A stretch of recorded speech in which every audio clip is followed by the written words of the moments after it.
ಶಿವ ಸಾಂಬಜೇ ನಮ ಪಾರ್ವತೇಶ್ವರ ಹರ ಹರ ಮಹಾದೇವ. ಜಗಜ್ಯೋತಿ ಬಸವೇಶ್ವರ ಮಹಾರಾಜ್ ಕಿ, ಸಿದ್ಧಲಿಂಗೇಶ್ವರ ಮಹಾರಾಜ್ ಕಿ ಜಯ, ಗೌರೀಶಂಕರ ಶಿವಾಚಾರ್ಯ ಮಹಾರಾಜ್ ಕಿ ಜಯ, ಬಾಲಲೀಲ ಮಹಂತ ಶಿವಯೋಗೀಶ್ವರ ಮಹಾರಾಜ್ ಕಿ ಜಯ, ಮೌನ ಮಲ್ಲಿನಾಥೇಶ್ವರ ಮಹಾರಾಜ್ ಕಿ ಜಯ, ಗುರುಕುಮಾರೇಶ್ವರ ಮಹಾರಾಜ್ ಕಿ ಜಯ. ಶಿವ ಸಾಂಬಜೇ ನಮಃ ಪಾರ್ವತೀಶ್ವರ ಹರ ಮಹಾದೇವ. ಶ್ರೀ ಗುರು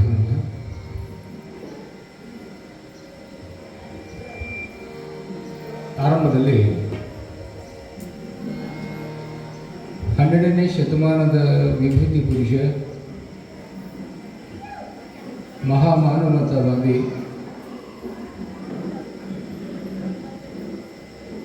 ಸರ್ವರಿಗೂ ಸಮಾನತೆಯನ್ನು ಕಲ್ಪಿಸಿಕೊಟ್ಟಿರುವಂಥ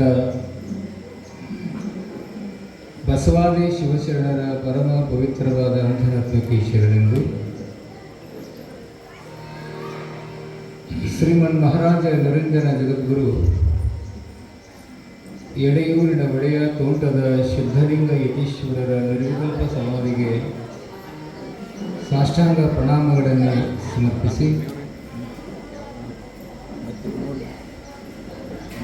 ಅಖಿಲ ಭಾರತ ವೀರಶೈವ ಮಹಾಸಭೆಯ ಸಂಸ್ಥಾಪನಾಚಾರ್ಯರು, ಶ್ರೀಮದ್ ವೀರಶೈವ ಶಿವಯೋಗ ಮಂದಿರದ ಪೋಷಕರು, ಲಿಂಗೈಕ್ಯ ಹಾನಗಲ್ಲ ಗುರುಕುಮಾರ ಅಪ್ಪಂಗಳವರ ಅಡಿದಾವರಿಗಳಿಗೆ ಮಡಿಯಿಂದಲೇ ಶರಣಾಗಿ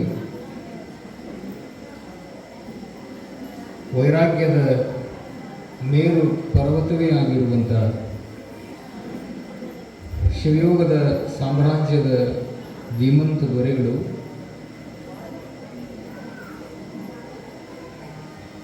ಮುಳುಗುಂದದ ಬಾಲಲೀಲ ಮಹಂತ ಶಿವಯೋಗೀಶ್ವರರ ಪರಮ ಪವಿತ್ರವಾದ ದಿವ್ಯ ಕರ್ತೃತ್ವದ ಕ್ರಿಯಾಶಕ್ತಿಗೆ ಸಾಷ್ಟಾಂಗವನ್ನು ಸಲ್ಲಿಸಿ, ಅಧಿಕ ಮಾಸದ ನಿಮಿತ್ತವಾಗಿ 48 ದಿನಗಳ ಕಾಲ ಈ ಪುಣ್ಯಮಯವಾದ ಪರ್ವತಾಲದಲ್ಲಿ ಲೋಕ ಕಲ್ಯಾಣಕ್ಕಾಗಿ ಮೌನ ಅನುಷ್ಠಾನವನ್ನು ಗೈಯಲಿರುವ ನಿತ್ಯದಲ್ಲೂ ಈ ಪುರಾಣದ ಪುಣ್ಯ ವೇದಿಕೆ ಮೇಲೆ ಸುಖಾಸೀನರಾಗಿ ವೇದಿಕೆ ಮೇಲೆ ವಿರಾಜಮಾನಗೊಂಡಿರುವಂಥ ಪರಮ ಪೂಜ್ಯ ಷಡಸ್ಥಲ ಬ್ರಹ್ಮ ಜಮಖಂಡಿಯ ಕಲ್ಯಾಣ ಮಠದ ಗೌರೀಶಂಕರ ಶಿವಾಚಾರ್ಯ ಮಹಾಸ್ವಾಮಿಗಳವರ ಪುಣ್ಯ ಪವಿತ್ರವಾಗಿರುವಂಥ ದಿವ್ಯ ಚರಣಾರವಿಂದಗಳಿಗೆ ದಂಡವತ್ತ ಪ್ರಣಾಮಗಳನ್ನು ಸಮರ್ಪಿಸಿ, ಶ್ರೀಮಠದ ಒಡೆಯರು, ನಿಮ್ಮೆಲ್ಲರಿಗೆ ಮಾರ್ಗದರ್ಶಕರು, ಅನಂತ ರೋಗಿಗಳ ಬದುಕಿನಲ್ಲಿ ಬದುಕುವ ಭರವಸೆಯನ್ನೇ ನೀಡಿ ತಮ್ಮ ಲಿಂಗ ಹಸ್ತದಿಂದ, ತಮ್ಮ ಕಾಯಕ ಹಸ್ತದಿಂದ ಭಕ್ತ ಸಂಕುಲಕ್ಕೆ ತಾಯಿಯಾಗಿ, ಶಿಷ್ಯ ಸಂಕುಲಕ್ಕೆ ಗುರುವಾಗಿ, ಕಾಯಕವೇ ಶಿವಪೂಜೆ ಎಂಬ ಭಾವದೊಂದಿಗೆ ಸದಾವಕಾಲ ಸ್ಮರಣೀಯರು ಎನ್ನ ಉಸಿರಿನ ಒಡೆಯರೂ ಆಗಿರುವಂಥ ಪರಮ ಪೂಜ್ಯ ಶ್ರೀಮನ್ ನರೇಂದ್ರನ ಪ್ರಣವ ಸ್ವರೂಪ ಮೌನ ಮಲ್ಲಿಕಾರ್ಜುನ ಮಹಾಶಿವಗೀಶ್ವರರ ಪರಮ ಪವಿತ್ರವಾದ ಬಸವ ಪಾದಗಳನ್ನು ಸದಾವಕಾಲ ಎನ್ನ ಮಸ್ತಕದ ಮೇಲೆ ಹೊತ್ತುಕೊಂಡು, ನನಗೆ ಅನ್ನ, ಅರಿವು, ಆಶ್ರಯ, ಅಕ್ಷರವನ್ನು ದಯಪಾಲಿಸಿ ಅನಂತ ಅಂಧಕುಲದ ಹಿಂದೆ ತಂದೆಯಾಗಿ ನಿಂತು ಅಕ್ಷಿಯಿಲ್ಲದ ಮಕ್ಕಳಿಗೆ ಅವರ ಕೈಯೊಳಗಿನ ಭಿಕ್ಷಾಪಾತ್ರೆಯನ್ನು ಕಿತ್ತಿಸಿದು, ಅವರ ಕೈಯೊಳಗೆ ಹಾರ್ಮೋನಿಯಂ ತಬಲಾಗಳನ್ನು ಕೊಟ್ಟು ಗದಗನ್ನು ಸಂಗೀತದ ತಪೋಭೂಮಿಯನ್ನಾಗಿ ಮಾಡಿ ಮಹಾಲಿಂಗದಲ್ಲಿ ಲೀನವಾಗಿರುವ ಗಾಣಯೋಗಿ ಶಿವಯೋಗಿ ಪಂಡಿತ ಪುಟ್ಟರಾಜ ಗುರುವರ್ಯರ ದಿವ್ಯ ಚೇತನಕ್ಕೆ ನತಮಸ್ತಕನಾಗಿ ಈ ಅಧಿಕ ಮಾಸದ ನಿಮಿತ್ತವಾಗಿ ಸಾಗಿ ಬರುತ್ತಿರುವ ಮುಳುಗುಂದದ ಬಾಲಲೀಲ ಮಹಂತ ಶಿವಯೋಗೀಶ್ವರರ ಪುಣ್ಯ ಪುರಾಣದ ಮಂಗಲದ ಅಂಗಡದಲ್ಲಿ ನಿತ್ಯದಲ್ಲೂ ಕೂಡ ತಮ್ಮ ಸಂಗೀತದ ಸ್ವರಗಳನ್ನು ಗುರುಪಾದಕ್ಕೆ ಸಮರ್ಪಣೆಯನ್ನು ಮಾಡುತ್ತಲೇ ಬಂದಿರತಕ್ಕಂಥವರು ಆತ್ಮೀಯರು ಯುವ ಗಾಯಕರೂ ಆಗಿರುವ ಶ್ರೀ ಮುತ್ತುರಾಜ ಹಜಸೂರವರೇ. ಆ ಸಂಗೀತಕ್ಕೆ ತಬಲಾ ವಾದಕರಾಗಿ ಗುರುಸೇವೆಯಲ್ಲಿ ನಿರತರಾಗಿ ಪುಟ್ಟರಾಜ ಗುರುಗಳವರ ನೆರಳಿನಲ್ಲಿ ಅರಳಿ ಆಶ್ರಮದ ಶಿಷ್ಯ ಪ್ರಶಿಷ್ಟರಲ್ಲಿ ಒಬ್ಬರಾಗಿ ಈ ನಾಡಿನುದ್ದಕ್ಕೂ ಕೂಡ ತಮ್ಮದೇಯಾದ ವಿಶಿಷ್ಟವಾದ ವಾದನದೊಂದಿಗೆ ಗುರುತಿಸಿಕೊಂಡಿರುವಂಥ ಆತ್ಮೀಯರಾದ ಹಿರಿಯರಾದ ಆಶ್ರಮದ ಗುರುಬಂಧುಗಳಾದ ಯುವ ತಬಲಾ ವಾದಕರಾದ ಶ್ರೀ ಚಂದ್ರೇಸ್ವಾಮಿ ಬನ್ನಿಮಟ್ಟಿಯವರೇ, ಇಂದಿನ ಪುರಾಣದಲ್ಲಿ ಕುಟುಂಬ ಸಮೇತರಾಗಿ ಭಾಗಿಯಾಗುವುದರ ಜೊತೆಗೆ ತಮ್ಮ ಊರನ್ನವರನ್ನು ಕರ್ಕೊಂಡು ಬಂದು ಮೌಢ ಮಲ್ಲಿನಾಥೇಶ್ವರರ ಆಜ್ಞೆ ಅಂತಂದರೆ ಅದು ಪರಮಾತ್ಮನ ಆಜ್ಞೆ ಅನ್ನುವಂಥ ಒಂದು ಭಕ್ತಿ ಇಟ್ಟುಕೊಂಡು ಇಂದಿನ ದಾಸೋಹದ ಸೇವಾ ಕೈಂಕರ್ಯವನ್ನು ವಹಿಸಿಕೊಂಡು ತಮ್ಮ ಕುಟುಂಬದ ಸೇವೆಯನ್ನು ಗುರುಪಾದಕ್ಕೆ ಸಮರ್ಪಣೆಯನ್ನು ಮಾಡಿ ಇಂದಿನ ದಾಸೋಹದ ಸೇವಾ ಕೈಂಕರ್ಯವನ್ನು ವಹಿಸಿಕೊಂಡಿರುವಂಥ ಶ್ರೀಮಠದ ಭಕ್ತಶ್ರೇಷ್ಠರಾದ ಶ್ರೀ ಪ್ರಕಾಶ್ ಹುಂಡರಿಗೆ ಸಾಕಿನ್ ಸಸಾಲಹಟ್ಟಿ ಅವ್ರಿಗೂ ಕೂಡ ಗುರುವರ್ಯರ ಕೃಪಾಶೀರ್ವಾದ, ಅವರ ಕುಟುಂಬಕ್ಕೆ ಸದಾಕಾಲ ಗುರುವರ್ಯರ ಆಶೀರ್ವಾದ ಇರಲಿ ಅನ್ನುವಂಥ ಪ್ರಾರ್ಥನೆಯನ್ನು ಗುರುಚರಣದಲ್ಲಿ ಮತ್ತೊಮ್ಮೆ ಭಾಗಿ ಬೇಡುತ್ತಾ, ನಿನ್ನೆ ಹೇಳಿದಂಗೆ ತಾಯಂದರು ಭಾಳ ಸರಿಯಾದ ಸಮಯಕ್ಕೆ ಈ ಗುರುವಿನ ಅಂಗಳಕ್ಕೆ ಸಾಕ್ಷಿಯಾಗಿದ್ದೀರಿ ತಾಯಂದರೆ.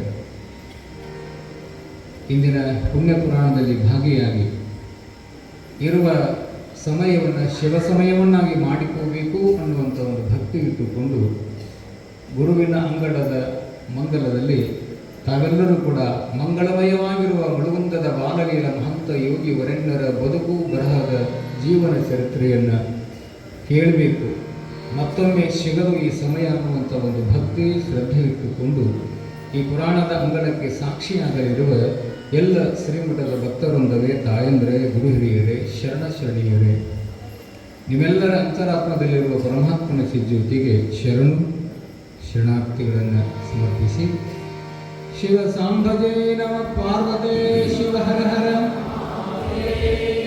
ಜಗಜ್ಯೋತಿ ಬಸವೇಶ್ವರ ಮಹಾರಾಜ ಕಿ ಸಿದ್ಧಲಿಂಗೇಶ್ವರ ಮಹಾರಾಜ ಕಿ ಪ್ರಭು ಕುಮಾರೇಶ್ವರ ಮಹಾರಾಜ ಕಿ ಗೌರಿ ಶಂಕರ ಶಿವಾಚಾರ್ಯ ಮಹಾರಾಜ ಕಿ ಶಿವ ಸಾಂಬಜೇ ನಮ ಪಾರ್ವತಿ ಶಿವ ಹರ ದಯವಿಟ್ಟು ನಿಮ್ಮಗಳ ನುಡಿಗಳನ್ನು ನುಡಿಯುವುದರಿಂದ ಎನ್ನ ನಾಲಿಗೆ ಸೂತಕ ಹೋಯಿತಯ್ಯ ಅಂತ ಬಸವಣ್ಣ. ಯಾಕೆ ಜಯಘೋಷ ಮಾಡಬೇಕು ಅಂತಂದರೆ, ಯಾರ್ಯಾರು ಮಾಡಿಲ್ಲ, ಇದು ಅಧಿಕ ಮಾಸದ, ಯಾರ್ಯಾರು ಇಲ್ಲಿ ಪುರಾಣಕ್ಕೂ ಬಂದು ಭಗವಂತನ ಸ್ಮರಣೆಯಲ್ಲಿ ಭಾಗಿಯಾಗಿಲ್ಲ ಅಂತಂದ್ರೆ ಅಧಿಕ ಮಾಸದ ಫಲ ನಿಮಗೆ ಸಿಗುವುದಿಲ್ಲ ಅಂತ ಹೇಳ್ತಾರೆ ಕವಿಗಳು. ದಯವಿಟ್ಟು ಶಿವ ಸಾಂಬಜೇ ನಮಃ, ಜಗಜ್ಯೋತಿ ಬಸವೇಶ್ವರ ಮಹಾರಾಜ ಕಿ, ರಾಜರಾಜೇಶ್ವರಿ ಮಾತಾ ಕಿ, ಅನ್ನಪೂರ್ಣೇಶ್ವರಿ ಮಾತಾ ಕಿ, ಶಿವ ಸಾಂಬಜೇ ನಮಃ. ನೋಡ್ರಿ, ಕೈಲಾಸದೊಳಗೆ ನಂದಿ ಮದ್ದಲೆಯನ್ನು ಬಾರಿಸಿದಂಗೆ ಆಯಿತು. ಯಾಕೆ ಭಗವಂತನ ಸ್ಮರಣೆ ಮಾಡಬೇಕು ಅಂದರೆ, ಕಬೀರ ಅವನ ಶಿಷ್ಯನಾದ ಕಮಾಲ್ ಅಂತ ಬರುತ್ತಾನೆ.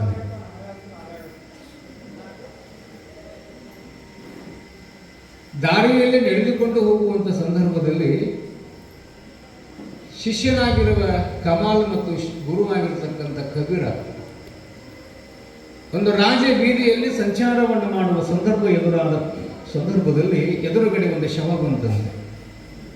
ಎದುರುಗಡೆ ಶವ ಹತ್ಕೊಂಡು ಹೊಂಟಿದ್ದವರು ಸಂಬಂಧಿಗೆ. ಎದುರುಗಡೆ ಆ ಶವವನ್ನು ಹೊತ್ತುಕೊಂಡು ಹೋಗುವಂಥ ಸಂದರ್ಭದಲ್ಲಿ ಕಮಾಲ್ ತೀರ ಚಿಕ್ಕ ಶಿಷ್ಯ, ನಾಳೆ ಸಂಘವಿದ್ದ. ಆ ಶವವನ್ನು ಹೊತ್ತುಕೊಂಡು ಹೋಗ್ತಕ್ಕಂಥ ಜನಗಳಿಗಿದ್ರಲ್ಲ, ಮುಂದಿದ್ದವರು ಹಿಂದಿದ್ದವರು ಕತ್ಕೊಂಡವರು ಒಂದು ನಾಮಸ್ಮರಣೆ ಮಾಡ್ತಿದ್ರಂತೆ. ಏನು? ರಾಮನಾಮ ಸತ್ಯ.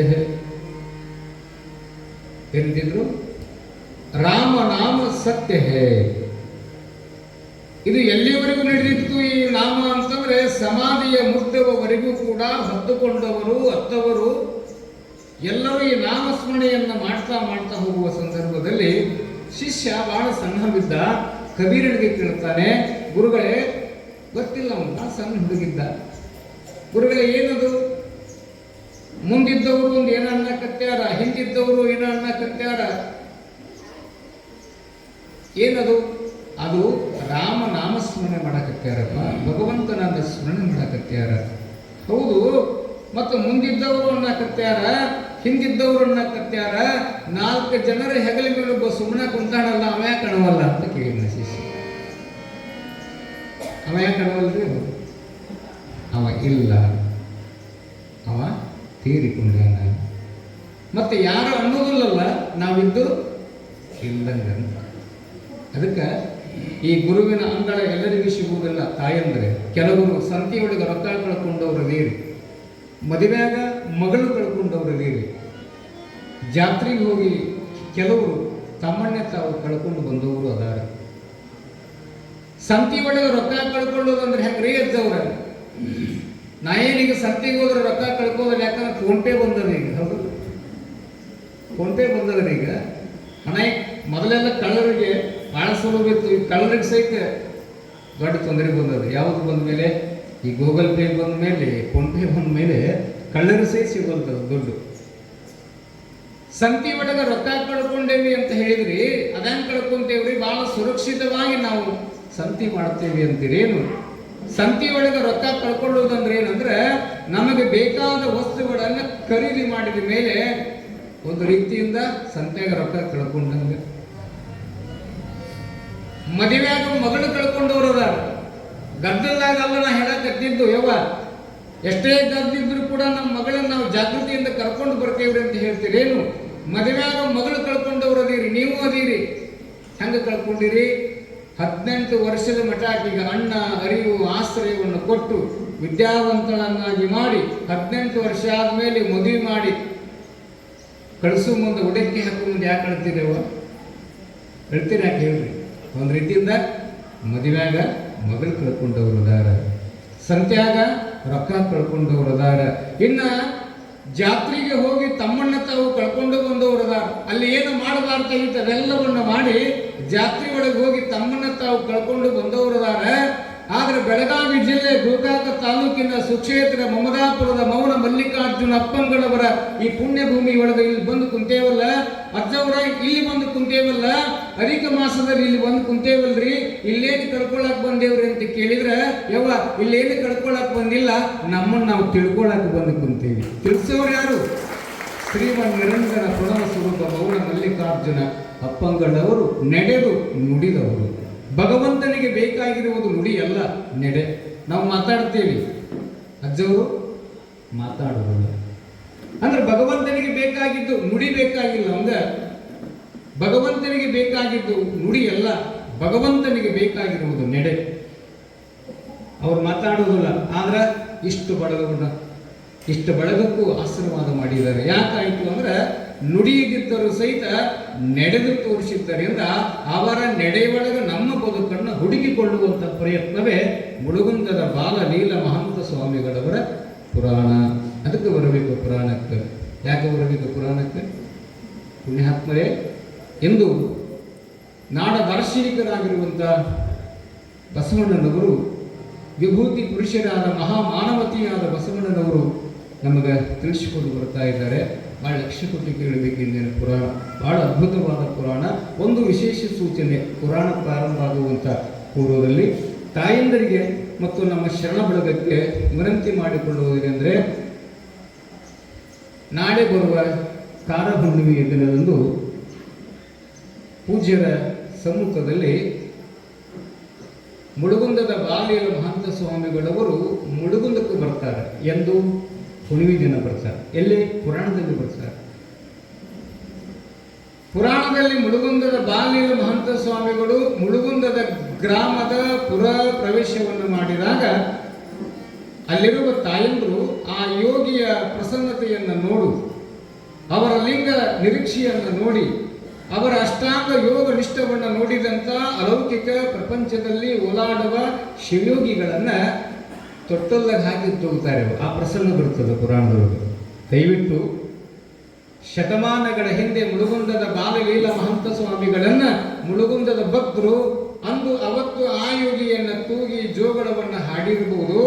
ಆದ್ರೆ ಈ ಪುರಾಣದ ಪುಣ್ಯ ಸಂದರ್ಭದ ಸಾಂಕೇತಿಕವಾದ ಪುಣ್ಯ ನೆನಪಿನಲ್ಲಿ ನಾವು ಸಹಿತ ನಾಳೆ ಹುಣ್ಣಿಮೆ ದಿನ ನಮ್ಮ ಗುರುಗಳಾಗಿರ್ತಕ್ಕಂಥವ್ರು, ನಮ್ಮೆಲ್ಲರ ಅರಿವಿನ ಗುರುಗಳಾಗಿರ್ತಕ್ಕಂಥವ್ರು, ನಮಗೆ ಅಕ್ಷರದ ಬರವನ್ನು ನೀಡಿದಂಥವರು ಮೌಢ ಮಲ್ಲಿಕಾರ್ಜುನ ಅಪ್ಪಂಗಳವರನ್ನ ಅಂದು ಆಕಾಶದಲ್ಲಿ ಹುಣ್ಣಿಮೆಯ ಚಂದಿರ ಜಗತ್ತಿಗೆ ತಂಪಾದ ಬೆಳಕನ್ನು ನೀಡಿದಂಥ ಆ ಪೂರ್ಣಚಂದಿರ ಜಗತ್ತಿಗೆ ಹೆಂಗೆ ಬೆಳಕು ಕೊಡ್ತಾನ, ಆಕಾಶಕ್ಕೆ ವೈಭೋಗೀಕರಣವಾದ ಬೆಳಕು ಬರಬೇಕಾದ್ರೆ ಚಂದ್ರ ಹೆಂಗೆ ಬರ್ತಾನಲ್ಲ, ಹಂಗ ಈ ಭೂಮಿಯನ್ನ ಬೆಳಕನ್ನಾಗಿ ಮಾಡಿ ನಮ್ಮ ಪಿಂಡಾಂಡದ ಕತ್ತಲೆಯನ್ನು ದೂರ ಮಾಡಿದಂಥ ಸದ್ಗುರು, ಜ್ಯೇಷ್ಠ ಗುರು, ಮದ್ಗುರುಗಳಾಗಿರುವ ಮೌಢ ಮಲ್ಲಿಕಾರ್ಜುನ ಅಪ್ಪಂಗಳವರನ್ನ ತಾಯಂದ್ರು ಇದು ನಿಮ್ದು ಭಾಗ್ಯವ, ನಾಳೆ ಹುಣ್ಣಿಮೆ ದಿನ ನಮ್ಮ ಗುರುಗಳನ್ನ ಈ ವೇದಿಕೆ ಮೇಲೆ ತೊಟ್ಟಿಲವನ್ನು ಕಟ್ಟಿ ತೊಟ್ಟಿಲದಲ್ಲಿ ಮತ್ತೊಮ್ಮೆ ತೂಗುವಂತ ಒಂದು ಭಾಗ್ಯ ಅದು ನಿಮಗೆ ಬಂದದ.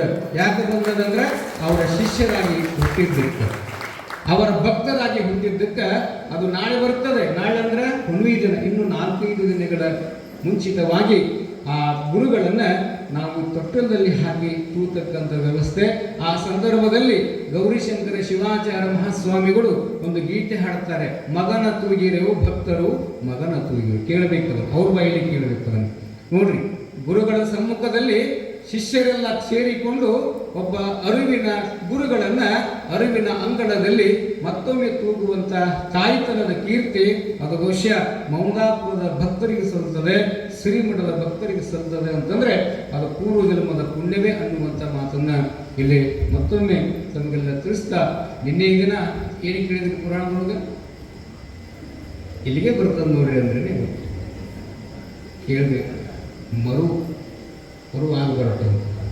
ಹೆಣ್ಮಗಳು ಇಲ್ಲಿ ಸಾರಿಸುಬ್ಬ ರಂಗೋಲಿ ಹಾಕಿರ್ತಾರೆ, ಎಷ್ಟು ಚಂದ ಹಾಕಿರ್ತಾರೆ ತಾಯಂದ್ರು, ಭಾಳ ಚಂದ ಹಾಕ್ತಿರ್ತಾರೆ ತಾಯಂದ್ರು. ರಂಗೋಲಿ ಹಾಕ್ತಿದ್ಲಂತ ಹೆಣ್ಮಗಳು ಮನೆ ಮುಂದೆ. ಎಲ್ಲಿ ಮಠ ಹಾಕಿದ್ಲು ಅಂದ್ರೆ ಮನೆ ಅಂಗಡದಾಗ ಹಿಡ್ಕೊಂಡು ಅಲ್ಲಿ ದ್ವಾರದಾಗ ಅಲ್ಲಿ ಮಠ ಹಾಕ್ಕೊಂತ ಹೋಗಿದ್ಲು. ಭಾಳ ಚಂದ ಹಾಕ್ತಿದ್ಲು. ಹಾಕ್ಕೊಂತ ಹೋಗಿ ಇಲ್ಲಿ ಮಠ ಹಾಕೇನು ನಾನು, ಎಷ್ಟು ಚಂದ ಹಾಕಿರ್ಬೋದು, ಹೆಂಗೆ ಕಾಣಕತ್ತೈತೆ ಅಂತ ತಿಳ್ಕೊಂಡು ಹಳ್ಳಿ ನೋಡಿದ್ಲಂತ. ಹಳ್ಳಿ ನೋಡಿದ್ರೆ ಏನಾಗಿರ್ತದೇವ, ಹಂಗೆ ಹಾಕೊಂತ ಹೋಗಿದ್ದಂಗೆ ಅಳಗಿಸ್ಕೊಂತ ಹೋಗಿರ್ತಂತ. ಯಾಕೆ ಮರಿವಿ ಅನ್ನುವಂಥ ಶರಗನ್ನು ಬಿಟ್ಟಿದ್ಲಂತ. ಮತ್ತು ನಾ 10 ದಿನ ಅಂತ ಹೇಳಾಕತ್ತಿ. ನಿನ್ನ ಏನು ಕೇಳಿದ್ರವ ಅಂತಂದ್ರೆ ನಿಮಗೆ ಗೊತ್ತದ, ಆದರೂ ಕೂಡ ಗುರುಗಳ ಮುಂದೆ ಹೇಗೆ ಹೇಳಬೇಕು ಅನ್ನುವಂಥ ಒಂದು ಸಂಕುಚಿತ ಭಾವ ಅದು ನನ್ನ ತಾಯಂದಿರಿಗದೆ. ಯಾಕಂತಂದ್ರೆ ಪುರಾಣ ಅಂತಕ್ಕಂಥದ್ದು ಮನುಷ್ಯನನ್ನ ವಿಕಾಸದತ್ತ ಕರೆದುಕೊಂಡು ಹೋಗ್ತಕ್ಕಂಥ ಅದ್ಭುತವಾದ ಸಾಧನ.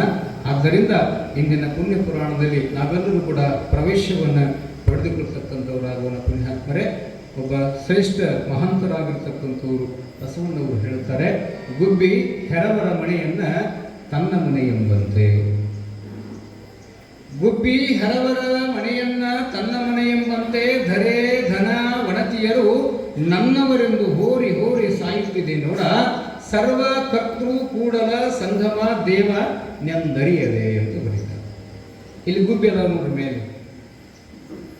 ನಾವೆಲ್ಲ RCC ಮಣಿ ಹಾಕಿಸಿಕೊಂಡು ಗುಬ್ಬಿಯನ್ನ ನೋಡ್ಲಿಕ್ಕೆ ಆಗ್ತಾ ಇಲ್ಲ.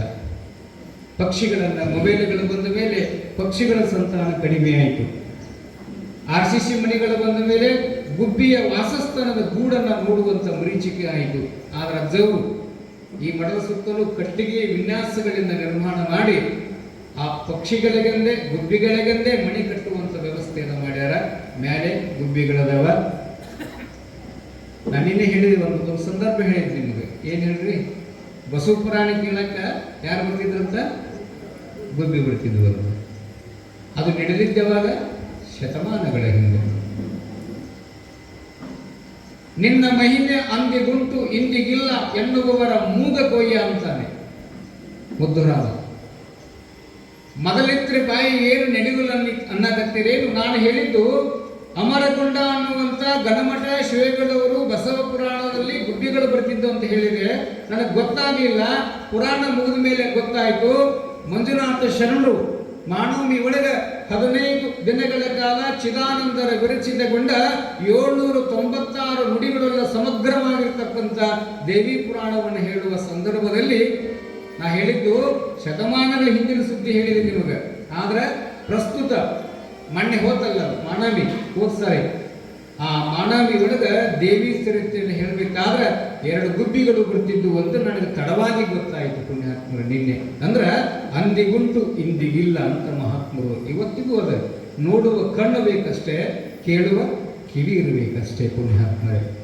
ಇಲ್ಲೇನು ಬರೀತಾನೆ ಬಸವಣ್ಣ ಅಂದ್ರೆ, ಗುಬ್ಬಿ ಯಾರ್ದೋ ಮನೆ ಒಳಗೆ ಗೂಡು ಕಟ್ಕೊಂಡಿತ್ತಂತ. ಗೂಡು ಕಟ್ಟಿರಲ್ಲ, ಇಲ್ಲಿ ಗೂಡು ಕಟ್ಟೇವಲ್ಲ, ಮ್ಯಾಲೆ ನೋಡ್ಬೇಕಾರೆ ಗೂಡು ಕಟ್ಟಿದ ಗುಬ್ಬಿ. ಆ ಗುಬ್ಬಿ ಗೂಡು ಕಟ್ಟಿ ಏನನ್ನ ಕಟ್ಟಿತ್ತಂದ್ರ ಇದು ನಂದಂತಿರ್ತದ. ಯಾವುದು? ಈ ಮಣಿ. ಗುಬ್ಬಿ ಹರವರ ಮಣಿಯನ್ನ ತನ್ನ ಮನೆ ಎಂಬಂತೆ. ಯಾರ್ದೋ ಮನೆಯ ಫೋಟೋದ ಹಿಂದ, ಯಾರ್ದೋ ಮನೆಯ ಕಂಬದ ಬಿಂಬಿದ ಹಿಂದ ಗೂಡು ಕಟ್ಟಿರುವ ಗುಬ್ಬಿ ಅದೇನು ತಿಳ್ಕೊಂಡಿತ್ತಂದ್ರ ಇದೇನೈತಲ್ಲ ಇದೆಲ್ಲವೂ ನನ್ನದೇ ನೋಡು ಅಂತ ತಿಳ್ಕೊಂಡು ಅಂತಿತ್ತಂತ. ನಿಜವಾಗ್ಲೂ ಯಾರ್ದು ಗುಬ್ಬಿ? ಮಣಿ ಯಾರ್ದು? ಒಬ್ಬ ಮಾಲಕ ಅದಾನ. ಅದು ಏನು ತಿಳ್ಕೊಂಡೈತಂದ್ರೆ ಇದು ನನ್ನ ಮಣಿ ನಾನೇ ಕಟ್ಕೊಂಡೇನಂತ ಅದು ಅನ್ನಕತ್ತಿತ್ತು. ಇಲ್ಲಿ ಬಸವಣ್ಣ ಹೇಳಕತ್ತಿತ್ತು ಗುಬ್ಬಿಗಷ್ಟೇ ಅಲ್ಲ, ಯವ್ವ ನಮಗೂ ಸಂಬಂಧ ಅದ, ನೆನಪಿವಿ. ಅದೇ ಅಕ್ರಿ ಅಜ್ಜವರು ನಮ್ಮ ಹೆಸರಲ್ಲಿ ಮಣಿ ಅದ, ನಮ್ಮ ಹೆಸರಲ್ಲಿ ಉದ್ದಾರ ಅದಾವಂದ್ರಿ. ನಾವ ಕಟ್ಟಿಸಿದೆ, ನಾನೇ ಕಟ್ಟಿಸಿದೆ, ನಾನೇ ಹುಟ್ಟಿಸಿದೆ, ನಾನೇ ಕಟ್ಟಿಕೊಂಡೇನೆ, ನಾನೇ ಹುಟ್ಟಿಸೇನೆ ಅಂತ ತಿಳ್ಕೊಂಡೇನಂತ ಅನ್ನಕತ್ತಿಯಲ್ಲ. ಹಾಗಾದ್ರೆ ಈ ಮಣಿಯನ್ನು ಕಟ್ಟೋಕ್ಕಿಂತ ಮೊದಲು ಯಾರಿದ್ರು? ಸಿದ್ಧಾರೂಢರ ಹತ್ರ ಮಳಿ ಬರಾಕತ್ತಿತ್ತು. ಹಾಗೆ ಸುಮ್ಮನೆ ತಾಯಿದ್ರು, ನೆನಪಿಸ್ಕೊಳ್ಳೋಣ. ಮಳಿ ಬರಾಕತ್ತಿತ್ತು. ಸಿದ್ಧಾರೂಢರು ಎಡಕೋಂತ ಪಾದಚಾರಿಗಳಾಗಿ ಬಂದ ಸಂದರ್ಭದಲ್ಲಿ ಊರು ಹೊರಗೆ, ಹುಬ್ಬಳ್ಳಿಯ ಊರ ಹೊರದಲ್ಲಿ ಒಬ್ಬ ಶ್ರೀಮಂತ ದೊಡ್ಡ ಮಣಿ ಕಟ್ಟಿಸಿದ್ದ. ಮಣಿ ಹೆಂಗೆ ಕಟ್ಟಿಸಿರ್ತೀರಿ ಅಂತಂದ್ರೆ, ಹಾಲು ಭಾಳ ದೊಡ್ಡದಿರ್ತದೆ, ಮಲಗುವಂಥ ಕೋಣೆಗಳು ಭಾಳ ದೊಡ್ಡವಿರ್ತವೆ, ಅಡಿಗೆ ಮನೆ ಭಾಳ ದೊಡ್ಡದಿರ್ತದೆ, ಅತಿಥಿಗಳು ಬಂದು ಕುಂದ್ರಾಕ ಭಾಳ ವ್ಯವಸ್ಥೆ ಮಾಡಿರ್ತೀರಿ, ಎಲ್ಲವನ್ನು ನೋಡ್ಕೊಂತ ಹೋಗ್ತೀವಿ. ಕರೆ ಆ ದೇವ್ರ ಮನೆ ಎಷ್ಟು ಕಟ್ಟಿರ್ತೀರಿ ಹೇಳಿ? ಯಾಕ್ರಿ ಎಷ್ಟು ಸಣ್ಣದ ಕಟ್ಟಿರಿ ಅಂದ್ರೆ, ಇಲ್ರಿ ಇಲ್ಲಿ ಸಿಂಗ್ ಬಂತ್ರಿ ಅಂತವ್ರ, ಅದಕ್ಕೆ ಎಲ್ಲವನ್ನು ಕೊಟ್ಟ ಭಗವಂತನನ್ನ ಎಷ್ಟು ಚಿಕ್ಕದಾಗಿ ಇಟ್ಟುಬಿಟ್ಟಿವಿ ಮನೆ ಒಳಗೆ. ಹಾಲು ದೊಡ್ಡದದ, ಅಡಿಗೆ ಮನೆ ದೊಡ್ಡದದ, ಅತಿಥಿಗಳು ಬಂದು ಕುಳಿತುಕೊಳ್ಳಲಿಕ್ಕೆ ವಿಶಾಲವಾದ ವ್ಯವಸ್ಥೆಯ ಆಸನಗಳಿಗೆ ಇಂಬು ಇಟ್ಟೇವಿ.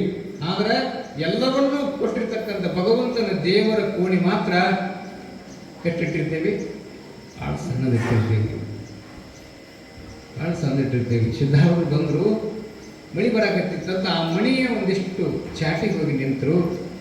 ಆ ಮಣಿ ಒಳಗೊಬ್ಬ ಆಳಮಗ ಕಸ ಹೊಡೆಯಕತ್ತಿದ್ದ ಮುಂಜಾನೆದ್ದು. ಇವರು ಸಿದ್ಧಾರೂಢರು ಅಂತ ಗೊತ್ತಿಲ್ಲ ಅವಂಗ. ಯಾರು ನೀನು? ಇಲ್ಲಪ್ಪ ಅವತ್ತು ಮಳಿ ಬರಾಕತ್ತೈತಿ ನಿಂತೇನೆ, ಇಲ್ಲೆಲ್ಲ ಹಿಂಗೆ ನಿಂದಿರಬಾರ್ದು, ನಮ್ಮ ಮಾಲಕರು ಬಂದ್ರೆ ಬೈತಾರೆ, ನಡಿ ನಡಿ ಅಂದ. ಈ ಮಣಿಗೊಬ್ಬ ಮಾಲಕ ಅದ ನನಪ ಅಂದ್ರೆ ಅವ್ರು ಸಿದ್ಧಾರೂಢರು. ಮತ್ತೆ 25 ಲಕ್ಷ ಖರ್ಚು ಮಾಡಿ ಮಣಿ ಕಡಿಸ್ಯಾನ. ಮಾಲಕನ ಕಡಿಸ್ಯಾನ. ಹೌದು, ಮತ್ತೆ ಮಾಲಕನ ಕಡಿಸ್ಯಾನ ಅಂತ ಹಿಂಗೆ ಮಾತಾಡಕತ್ತಿದ್ರು. ಮಾಲಕ್ ಬಂದ್ಬಿಟ್ಟು ನೋಡೋಣ, ಆ ಮಣಿ ಮಾಲಕ ಆಳ ಬದಲಿಗೆ ತೋರ್ಸಾನೆ. ಯಾರು ಮುದುಕ ಸರ್ಕಾರ ಯಾರೇನು ಗೊತ್ತಿಲ್ರಿ, ಬಂದು ನಿಂತಾನ್ರಿ, ಮುಂದಕ್ಕೆ ಹೋಗಂದ್ರೆ ಹೋಗಲ್ಲ. ಏಜ ನಡಿ ನಡಿ ಇಲ್ಲಿ ನಿಲ್ಲಬಾರ್ದಂತ ಅವನು ಅಂದ. ಯಪ್ಪ ಈ ಮಣಿ ಕಟ್ಟಿಸಿ ಸರ್ಕಾರ ನೀನು? ಹೌದು. ಅಬ್ಬಾಬಾ ಎಷ್ಟು ಚಂದ ಕಟ್ಸಿಪ್ಪ ಅಂದರು. ಖುಷಿ ಆಯ್ತು ನೋಡ್ರಿ ಅವ್ನು, ಯಾರಿಗೆ ಕಟ್ಟಿಸಿದೆ. ಎಷ್ಟು ಖರ್ಚು ಮಾಡಿಪ್ಪ? ಯಜ್ಜ 25 ಲಕ್ಷಕ್ಕೂ ಹೆಚ್ಚು ಹೋಗೈತಿ. ಹೌದಾ? ಇದಕ್ಕೆ ಮಾಲಕ್ ನೀನು? ಹೌದು ನಾನು. ಸಿದ್ಧಾರೂಢರು ಮತ್ತು ಇದಕ್ಕಿನ ಮೊದಲ ಈ ಮನೆಯೊಳಗೆ ಯಾರಿದ್ರು? ಇದಕ್ಕಿನ ಮನೆಯೊಳಗೆ ನಮ್ಮ ಅಪ್ಪ ಇದ್ದ, ಹಿಂಗಿದ್ದಿದ್ದಲ್ಲ, ಭಾಳ ಮುರುಕು ಮಣಿ ಇತ್ತು. ಈ ಮನೆಯೊಳಗ ನಮ್ಮ ಅಪ್ಪ ಇದ್ದ. ಮತ್ತು ನಿಮ್ಮ ಅಪ್ಪ ಇದಕ್ಕಿನ ಮೊದಲು ಯಾರಿದ್ರಪ್ಪ ಈ ಮನೆಯಾಗ? ನಮ್ಮ ಅಜ್ಜ ಇದ್ದ. ಹಿಂಗೆ ಹೇಳ್ಕೊಂತ ಹೊಂಟಾವ. ಈಗ ನಿಮ್ಮ ಅಜ್ಜ ಎಲ್ಲಿದ್ದಾನೆ? ಅಲ್ಲಿ ಫೋಟೋ ಹಾಕಿ ನೋಡೋದು. ಫೋಟೋ ಹಾಕಿದ್ದು ಮತ್ತೆ ಹಿರಿಯರು ಫೋಟೋ ಹಾಕಿರ್ತೇವೆ. ಅಲ್ಲಿದ್ದಾನಲ್ಲ, ಪಟಗ ಸುತ್ತಕೊಂಡನಲ್ಲ, ಅವನ ಅಜ್ಜ. ಅವನ ಮಕ್ಕಳು ಒಂದು ಫೋಟೋ ಐತಲ್ಲ, ಅವನ ಅಮ್ಮಪ್ಪ. ಸಿದ್ಧಾರೂಢಗ ಕತ್ತಿದ್ರು. ಮುಂದೊಂದು ದಿನ ನಿಂದು ಅಲ್ಲಿ ಫೋಟೋ ಬರ್ತದಪ್ಪ ಮಗನ, ಹೆಂಗೆ ಮಾಲಕ ಹಾಕಿದೆ ಅಂತ ಕೇಳ್ತಾನೆ ಸಿದ್ಧಾರೂಢ. ಈ ಜಗದ ನೆಂಟ ಒಬ್ಬನೇ ಅದಾನಂತ. ಯಾರು? ಪರಮಾತ್ಮನ ಒಬ್ಬನೇ ಇದ್ದಾನೆ. ಆದರೆ ಗುಬ್ಬಿ ಎಷ್ಟು ಚಂದ ಗೂಡು ಕಟ್ಟಿರ್ತದ ಅಂತಂದ್ರೆ ಯವ್ವ ನಾವು ಕಟ್ಕೊಂಡೇವಲ್ಲ, ಎದರಲ್ಲಿ ಕಟ್ಕೊಂಡೀವಿ? ಕಲ್ಲು, ಕಟ್ಟಿಗೆ, ಕಬ್ಬಿಣ, ಸಿಮೆಂಟು, ಇಟ್ಟಂಗಿ, ಉಸುಗು, RCC ಕಟ್ಕೊಂಡೇವಿ. ಗುಬ್ಬಿ ಅದರಲ್ಲೇ ಕಟ್ಟೈತ್ರಿ, ಇಲ್ಲಿ ಮ್ಯಾಲೆ ಕಟ್ಟೈತಿ ನೋಡ್ರಿ, ಬಗ್ಗೆ ಅದರಲ್ಲೇ ಕಟ್ಟೈತಿ. 1 ರೂಪಾಯಿಗೂ ಬೆಲೆಯನ್ನು ತಂದು ತರದೆ ಅಂಗಳದಲ್ಲಿ ಬಿದ್ದಿರುವ ಕಡ್ಡಿಯನ್ನು ತಗೊಂಡು ಬಂದು ಎಷ್ಟು ಚಂದ ಗೂಡು ಕಟ್ಟಿರ್ತ ಅಂತಂದ್ರೆ, ನಾವು ಕಟ್ಟಿಕೊಂಡಿರುವ ಮನೆಗೂ ನಿಸರ್ಗ ನಿರ್ಮಿತವಾದ ಭಗವಂತನ ಕೊಡುಗೆಯಲ್ಲಿ ಅರಳಿ ಬಂದಿರತಕ್ಕಂಥ ಗುಬ್ಬಿ ಎಷ್ಟು ಚಂದ ಗೂಡು ಕಟ್ಟೈತಂದ್ರೆ ಇವತ್ತಿಗೂ ಯಾವ ಇಂಜಿನಿಯರು ಕಟ್ಟಕ್ಕೆ ಬಂದಿಲ್ಲ ಗೂಡು, ಅಷ್ಟು ಚಂದ ಕಟ್ಟಿರ್ತ. ನಮ್ಮ ಮನೆ ಬ್ಯಾಸಿಯಾಗ ಜಳ ಹಾಕೈತಿ, ನೆನ್ಪಿಟ್ಕೊಡ್ರಿ. ಮಳೆಗಾಲದಾಗ ಸೋರಾಕತ್ತೈತಿ RCC, ಚಳಿಗಾಲದಾಗ ಏನಾಕತ್ರಿ? ಚಳಿ ಆಕೈತಿ. ಹೌದಾ? ಬ್ಯಾಸಿಯಾಗ ಜಳ ಆಗತ್ತ, ಮಳೆಗಾಲದೊಳಗ ಸೋರ್ತದ, ಚಳಿಗಾಲದೊಳಗ ಒಳಗಡೆ ತಂಪಾಗ್ತದ. ಆದ್ರೆ ಇಲ್ಲೇನು ಕಟ್ಟಿಕೊಂಡೈತಲ್ಲ ಗುಬ್ಬಿ, ಆ ಗುಬ್ಬಿಯ ಮನೆಯ ವ್ಯವಸ್ಥೆ ವರ್ತಮಾನಕ್ಕೆ ಬದಲೇ ಹೆಂಗಾಗ್ತದ ಅಂದ್ರೆ ಬ್ಯಾಸಿಯಾಗ ಒಳಗಿರುವಂತ ಮರಿಗಳಿಗೆ ತಂಪಾಗತ್ತಂತ ನೋಡ್ರಿ, ಅಷ್ಟು ಚಂದ ಕಟ್ಟಿರ್ತಾರ. ಯಾವ ಇಂಜಿನಿಯರ್ ಕಟ್ಟಿ ಅಂತ ಹೇಳ್ರಿ, ಹಿಂಗೆ 2 ವರ್ಷ ಅಡ್ಮಿಷನ್ ಮಾಡಿ ಕಾಲೇಜಿಗೆ ಕುಂತು ಇಂಜಿನಿಯರ್ ಆಗಿ ಬಂದಾನಲ್ಲ, ಗುಬ್ಬಿ ಕಟ್ಟಿರ್ತಕ್ಕಂಥ ವ್ಯವಸ್ಥೆಯನ್ನು ಇವತ್ತಿಗೂ ಯಾವುದೇ ಇಂಜಿನಿಯರ್ ಕಟ್ಟಕ್ಕಾಗಿಲ್ಲ. ಬ್ಯಾಸಿಗೆ ಒಳಗೆ ತನ್ನ ಮರಿಗಳಿಗೆ ತಂಪಾಗುವಂಗ ಹುಲ್ಲಿನಿಂದ ಹಾಳಿಯಿಂದ ಕಸಕಡ್ಡೆಗಳಿಂದ ಕಟ್ಟಿರುವಂಥ ಗುಬ್ಬಿಯ ಗೂಡಿನ ಒಳಗಿರುವ ಮರಿಗಳಿಗೆ ಬ್ಯಾಸಿಯಾಗ ತಂಪಾಕೈತಿ. ನಮ್ಮದು ಬ್ಯಾಸಿಯಾಗ ಹೆಂಗೆ ಮ್ಯಾಗ ಹೆಂಗೆ ತಳಗಂಗ ಇರ್ತದೆ. ಮಳೆಗಾಲದೊಳಗೆ ಒಂದು ಹನಿ ನೀರು ಒಳಗೆ ಬರದಂಗೆ ಕಟ್ತಿರ್ತದೆ ಗುಬ್ಬಿ. ಚಳಿಗಾಲದೊಳಗೆ ಒಳಗಿರುವಂಥ ಮರಿಗಳಿಗೆ ಬೆಚ್ಚನೆಯ ಅನುಭವವನ್ನು ನೀಡಿ ಅಷ್ಟು ವರ್ತಮಾನಕ್ಕೆ ತಕ್ಕ ಹಾಗೆ ಬದಲಿಯಾಗುವಂಗ ಕಟ್ಟಿರ್ತಕ್ಕಂಥ ಗುಬ್ಬಿ ಗೂಡು ಕಟ್ಟಿದಂಗ ಇವತ್ತಿಗೂ ವಿಜ್ಞಾನಕ್ಕೆ ಸಾಧ್ಯ ಆಗಿಲ್ಲ, ಇಂಜಿನಿಯರಿಂಗ್ ಸಾಧ್ಯ ಆಗಿಲ್ಲ. ಗುಬ್ಬಿ ಹಂಗಂತ ತಿಳ್ಕೊಂಡು ಅಷ್ಟು ಚಂದ ಮನೆ ಕಟ್ಟಬೇಕಾದ್ರೆ ಯಾವುದೇ ಕಾಲೇಜಿಗೆ ಹೋಗಿ ಶಾಲೆ ಕಲಿತು ಬಂದಿಲ್ಲ. ಹಂಗೆ ಕಟ್ಟಬಹುದು ಹೇಳಿ ಯಾವುದು? ಗುಬ್ಬಿ. ಒಟ್ಟಿನಲ್ಲಿ ಗೂಡು ಕಟ್ಟಿತ್ತು. ಏನು ಹೇಳ್ತಾರ ಬಸವಣ್ಣ ಅಂದ್ರೆ, ಈ ಭೂಮಿ ಮೇಲೆ ವಾಸ ಮಾಡಿಕೊಂಡವರಿಗೆ ಒಂದು ಮನೆ ಇರಬೇಕಂತ. ಸ್ವಂತಕ್ಕಿದ್ರೆ ಚಲೋ, ಅರಮನೆಗೆ ಇರಬೇಕಂತೇನಿಲ್ಲ, ಅರಮನೆಗೆ ಇರಬೇಕಂತೇನಿಲ್ಲ. ನಿಮ್ಮ ತಕ್ಕ ಮೆಟ್ಟಿಗೆ, ನಿಮ್ಮ ಆದಾಯಕ್ಕೆ ತಕ್ಕ ಹಾಗೆ ಈ ಭೂಮಿ ಮೇಲೆ ಪ್ರತಿಯೊಬ್ಬರಿಗೂ ಒಂದು ಮನೆ ಇರಬೇಕು. ಯಾಕೆ ಇರಬೇಕಂದ್ರೆ ಪ್ರಾಣಿಗಳೇ ಕಟ್ಟಿಕೊಂಡವ್ರಿ, ಮತ್ತು ಮನುಷ್ಯನಿಗೆ ಯಾಕೆ ಇರಬಾರದು? ಒಂದು ಮನೆ ಇರಬೇಕು. ಕೆಲವು ಪ್ರಾಣಿಗಳು ಮಣಿ ಕಟ್ಟಿಕೊಂಡವಂತ, ಇನ್ನು ಕೆಲವು ಪ್ರಾಣಿಗಳು ಮಣಿ ಕಟ್ಟಿಕೊಂಡಿಲ್ಲ. ಮಣಿ ಕಟ್ಟಿಕೊಳ್ಳದೆ ಇರುವಂಥ ಪ್ರಾಣಿ ಮಂಗ. ಮಣಿ ಕಟ್ಟುವುದಿಲ್ಲಂತ. ಇರಿವೆ ಮತ್ತು ಗೆದ್ದಲು ಹುಳು ಅಂತ ಬರುತ್ತದೆ, ನೋಡಿಲ್ಲ? ಗೆದ್ದಲು ಹುಳ ಅಂದ್ರೆ 1 ವರ್ಷದ ಮೇಲೆ 3 ತಿಂಗಳ ತೆಗೆದುಕೊಳ್ತವಂತವೆ ಎರಡು ಮಣಿ ಕಟ್ಟಬೇಕಾದ್ರೆ. ಏನೋ ಹೊತ್ತು ಕಡತಾವ ನೋಡಿ. ಎಷ್ಟು ಸಮಯ ತಗೊಂತವ್ರಿ? ಸತತ ಪ್ರಯತ್ನದ ಫಲದಿಂದ ಗೆದ್ದಲು ಹುಳ ಮತ್ತು ಇರುವೆ ಎರಡೂ ಸೇರಿ ಹುತ್ತವನ್ನು ನಿರ್ಮಾಣ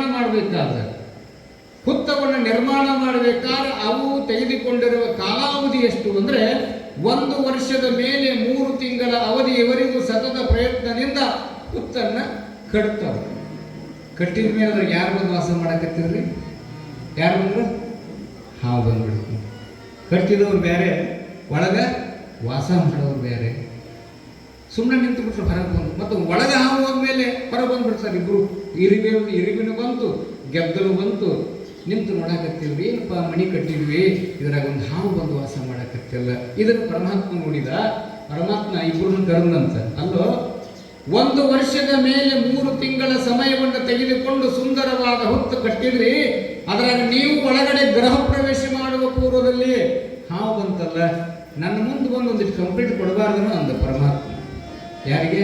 ಇರಿಬಿಗೆ ಹೇಳುತ್ತಾನೆ, ಗೆದ್ದಲಿಗೆ ಹೇಳುತ್ತಾನೆ, ನನ್ನ ಮುಂದೆ ಬಂದು ಒಂದಿಷ್ಟು ಹೇಳ್ರಿ, ನನ್ನ ಮುಂದೆ ಬಂದು ನಿಮ್ಮ ದುಃಖವನ್ನು ತೋಡಿಕೊಡ್ರಿ, ಆತನಿಗೆ ಈಗಲೇ ನಾನು ಶಿಕ್ಷೆ ಕೊಡುತ್ತೇನೆ ಅಂತ ಪರಮಾತ್ಮ ಇವರಿಬ್ಬರು ಪರವಾಗಿ ಮಾತಾಡಕತ್ತಿದ್ರೆ ಇರಿಬಿ ಹೇಳುತ್ತಂತೆ, ಪರಮಾತ್ಮ ನಾವು ಯಾರ ಬಗ್ಗೆನೂ ಕಂಪ್ಲೇಂಟ್ ಕೊಡೋದಿಲ್ಲ, ಬಾಳ್ ಮಾಡಿ ನಮ್ಮ ಮನೆಯನ್ನು ಕಸಗೊಂಡಿರ್ಬೇಕು ಹಾವು, ಆದರೆ ನಮ್ಮ ತೋಳುಬಲವನ್ನ ವಿಶ್ವಾಸವನ್ನ ಕಸಗೊಂಡಿಲ್ಲ, ನಾಳೆಗೆ ನಾವು ಇನ್ನೊಂದು ಹುಟ್ಟು ಕಟ್ತೀವಿ ಅಂತ ಹೇಳಿದ್ರು. ಭರವಸೆ ಮನುಷ್ಯನಿಗೆ ಭರವಸೆ ಬರ್ತಾ ಇಲ್ಲ. ಮನುಷ್ಯ ಮಣಿ ಕಟ್ಟಬೇಕಾದ್ರೆ ಸೋಲ್ತಾನೆ, ನಡುತ್ತಾನೆ. ಹಾಗೆ ಎಂಥ ಭರವಸೆ ಇರುವಿಗೆ. ಅವ ಕಸಗೊಂಡ್ರೆ ಏನಾಯ್ತು? ವಾಸ ಮಾಡಲಿ ಬಿಡು, ನಾವು ನಾಳಿಂದಲೇ ಮತ್ತೆ ಮಣಿಯನ್ನು ತಯಾರು ಮಾಡ್ತೇವೆ ಅಂತವ. ಯಾವ ಇರುವೆ ಎಂದೂ ಮಲಗಲಾರದೆ ಇರುವಂಥ ಜೀವಿ ಇರುವೆ ಅಂತೆ. ವಿಜ್ಞಾನಿಗಳು ತಿಳಿಸ್ತಾರೆ, ಎಂದೂ ಮಲಗುವುದಿಲ್ಲಂಥದ್ದು. ಪ್ರಾಣಿಗಳಿಗೆ ಒಂದು ವಿಶೇಷವಾದ ಗುಣ ಸ್ವಭಾವಗಳದಾವ, ಅದಾವಿಲ್ಲ? ಎಲ್ಲ ಪ್ರಾಣಿಗೂ ಒಂದು ವಿಶೇಷ ಸ್ವಭಾವಗಳದಾವ. ಆದ್ದರಿಂದ ಅಂಥ ಪುಣ್ಯ ಪರಿಸರದಲ್ಲಿ ಇಂದಿನ ಪುಣ್ಯ ಪುರಾಣದಲ್ಲಿ ಯಾವ ಲೀಲೆ ಬರುತ್ತದೆ ಅನ್ನುವಂಥ ಮಾತನ್ನು ತಿಳಿಸುವ ಪೂರ್ವದಲ್ಲಿ ಗವಾಯಿಗಳು ಒಂದು ಗೀತೆ ಹಾಡ್ತಾರೆ. ನಂತರ ಪುರಾಣದಲ್ಲಿ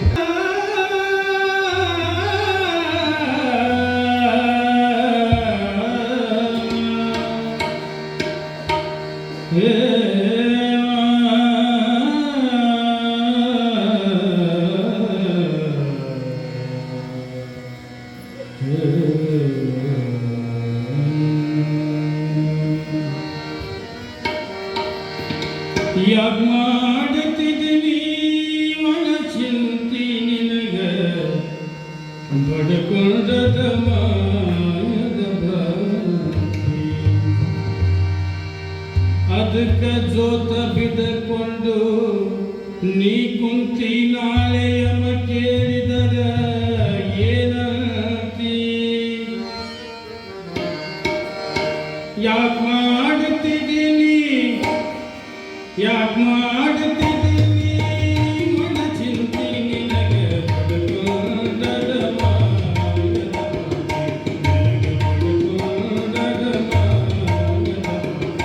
ಅದಕ್ಕೆ ಜೋತ ಬಿಟ್ಟುಕೊಂಡು ನೀ ಕುಂತಿ ನಾಳೆ ಯಮ ಕೇಳಿದರ ಏನಂತಿ ಯಾಕ್ ಮಾಡುತ್ತಿದ್ದೀನಿ ಮನ ಚಿಂತಿ ನಿನಗ ಬಡಕೊಂಡದ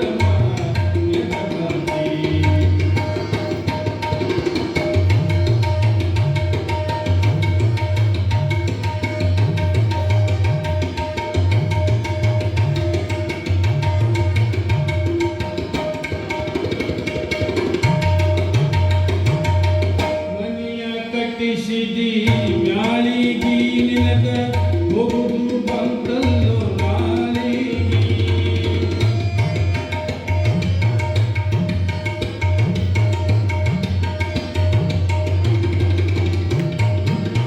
ಮನೆಯ ಕಟ್ಟಿಸಿದಿ ಮ್ಯಾಳಿಗಿ ನಿನಗ ಹೋಗುದು ಬಂತಲ್ಲೋ ನಾಳಿಗಿ ಗಂಗಡೀದು ಮಾಡ್ಯಾರ ಜೋಳಿಗಿ ಗಂಗಡೀದು ಮಾಡ್ಯಾರ ಜೋಳಿಗಿ ನಿನ್ನ ಮುಖದ ಬಂದು ಉಂಟಾರಲ್ಲ ಹೋಳಿಗಿ ನಿನ್ನ ಮುಖದ ಬಂದು ಉಂಟಾರಲ್ಲ ಹೋಳಿಗಿ ಯಾಕ್ ಮಾಡುತ್ತಿದ್ದೀನಿ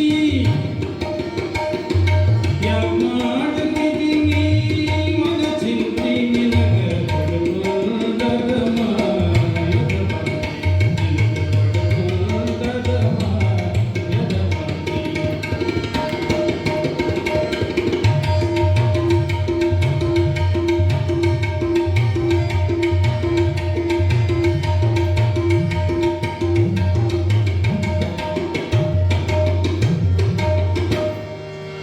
ಗಂಧದ ಮಕ್ಕಳು ಸಂಪತ್ತು ನೀ ಹುಟ್ಟಿದಾಗ ಅದು ಎಲ್ಲಿತ್ತು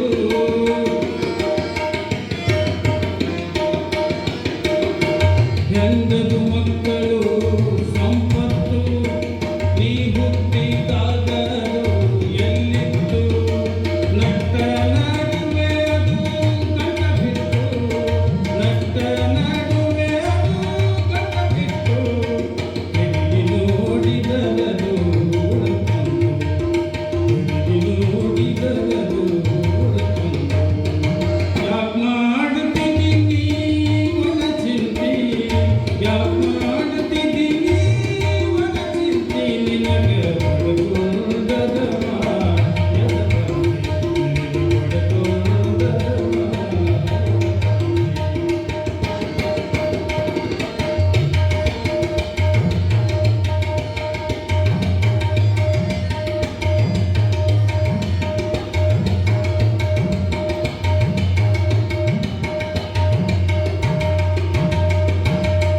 ಸಂಕಟ ಪಡತಿದಿ ಸಾಯುವುದಕ್ಕ ಅದು ಸಟಪಟ ಹುಣ್ಣಲ್ಲೋ ಮಾಯುವುದಕ್ಕ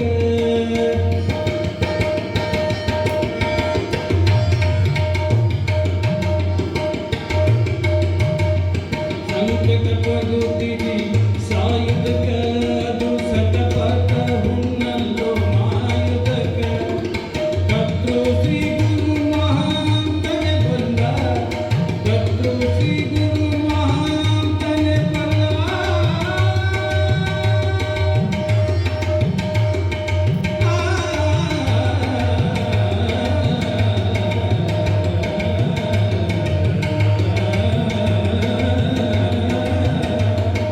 ಕರ್ತೃ ಶ್ರೀ ಗುರು ಮಹಾಂತನೇ ಬಂದ ಕರ್ತೃ ಶ್ರೀ ಗುರು ಮಹಾಂತನೇ ಬಂದ ಅವನ ಹೊರತು ಮತ್ತ ನಿನಗ ಯಾರಿಲ್ಲ ಅವನ ಹೊರತು ಮತ್ತ ನಿನಗ ಯಾರಿಲ್ಲ ಯಾಕ್ ಮಾಡುತ್ತಿದ್ದೀನಿ ಮನ ಚಿಂತಿ ಯಾಕ್ ಮಾಡುತ್ತಿದ್ದೀನಿ ಮನ ಚಿಂತಿ ನಿನಗ ಹೊಡಕೊಂಡದ ಮಾಯದ ಬಾಕಿ ನಿನಗ ಹೊಡಕೊಂಡದ ಮಾಯದ ಬಾಕಿ ನಿನಗ ಹೊಡಕೊಂಡದ ಮಾಯದ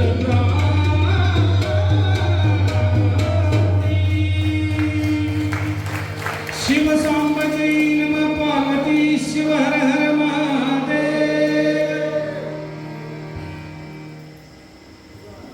ಗಾಣವಿದ್ದಲೇಸು ಮಾನವಂತ ಸತಿಲೇಸು ಸ್ವಾನುಭಾವಿಗಳ ನುಡಿಲೇಸು ಎಲ್ಲದಕ್ಕೂ ದಾನಿಯೇ ಲೇಸು ಸರ್ವಜ್ಞ. ಗವಾಯಿಗಳು ಬಹಳ ಅದ್ಭುತವಾಗಿ ಹಾಡಿದಾರಲ್ಲ.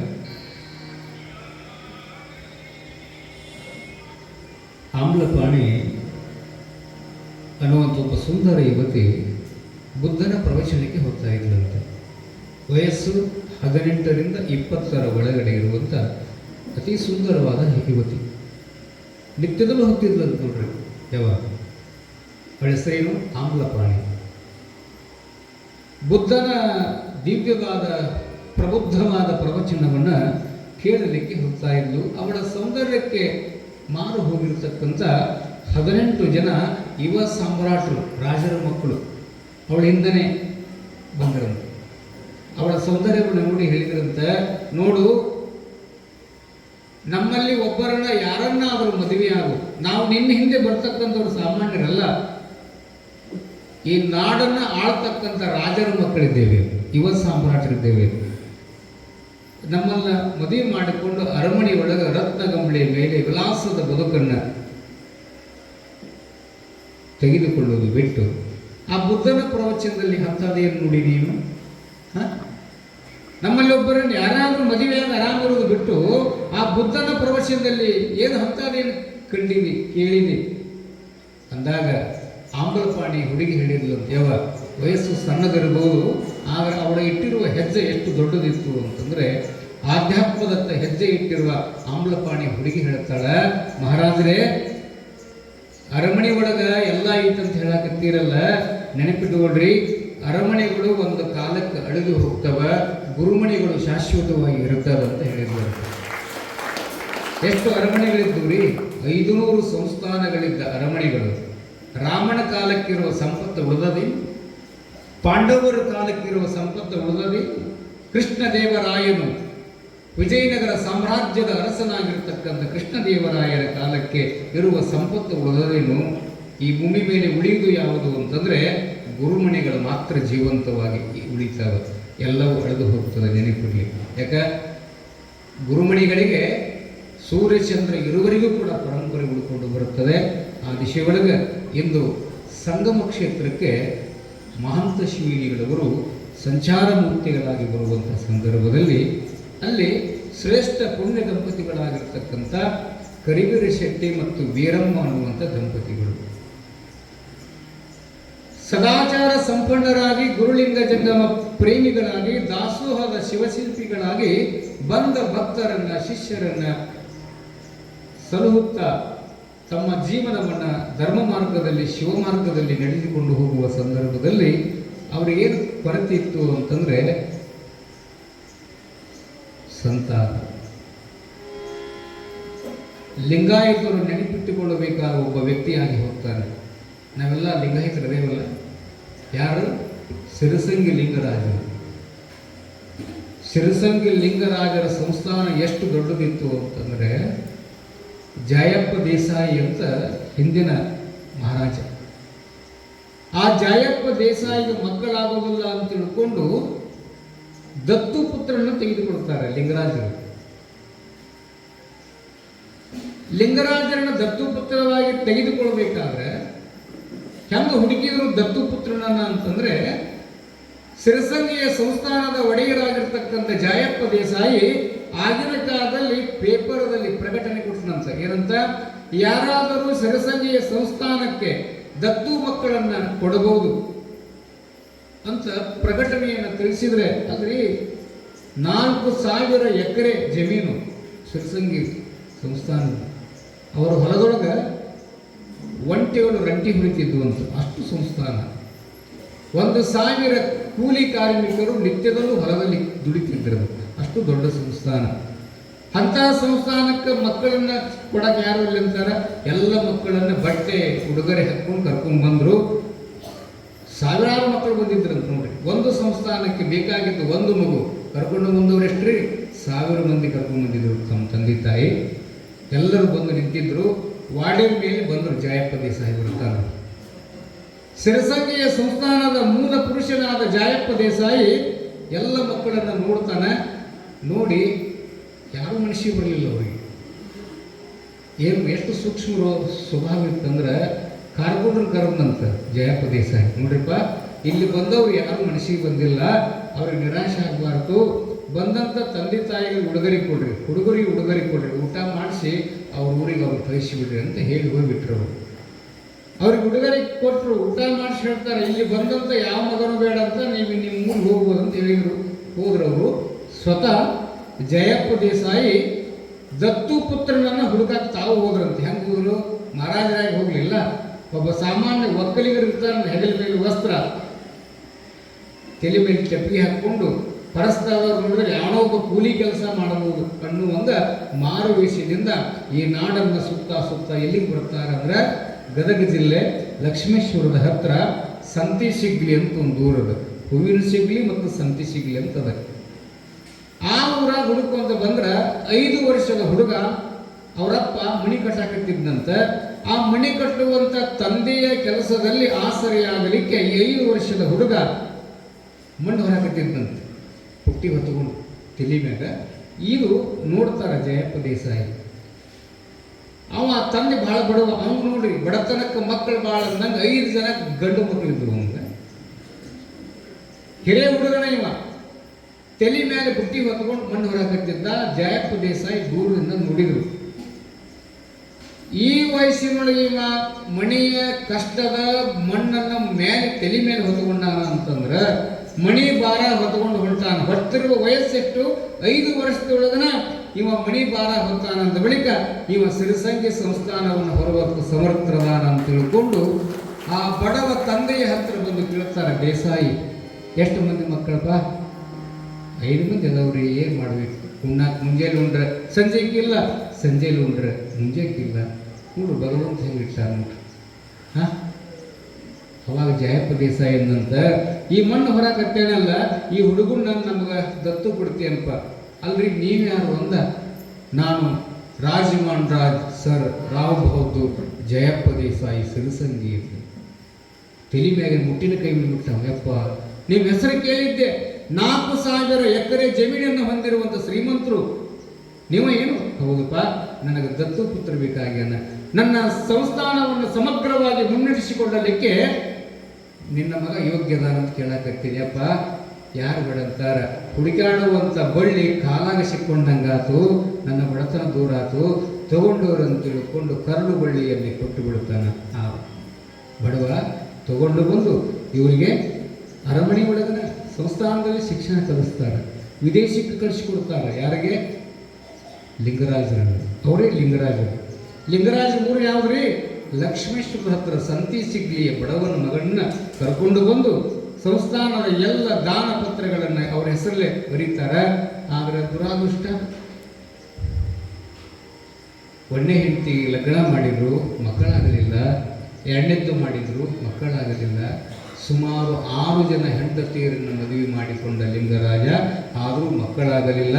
ಕೊನೆಗೆ ದೊಡ್ಡ ಸಂಸ್ಥಾನ ಅಲ್ಲ, ಕಳ್ಳಕಾಕರ ಹಾವಳಿ ಹೆಚ್ಚಿಗೆ ಆಗುತ್ತೆ, ಸಂಬಂಧಿಕರು ಸಂಪತ್ತಿದ್ರೆ ಹುಡುಕೊಂಡು ಬರ್ತಾರೆ ಅಂತ ತಿಳ್ಕೊಂಡು ಏನು ಮಾಡಿದ್ರು ಅಂದರೆ ಈ ಸರ್ವ ಸಮಸ್ತ ಆಸ್ತಿಯನ್ನ ನಾನು ಅಥಣಿಯ ಮುರುಗೇಂದ್ರ ಮಹಾಸ್ವಾಮಿಗಳವರ ಪಾದಕ್ಕೆ ಅರ್ಪಿಸ್ಬೇಕಂತ ಬಂದರು.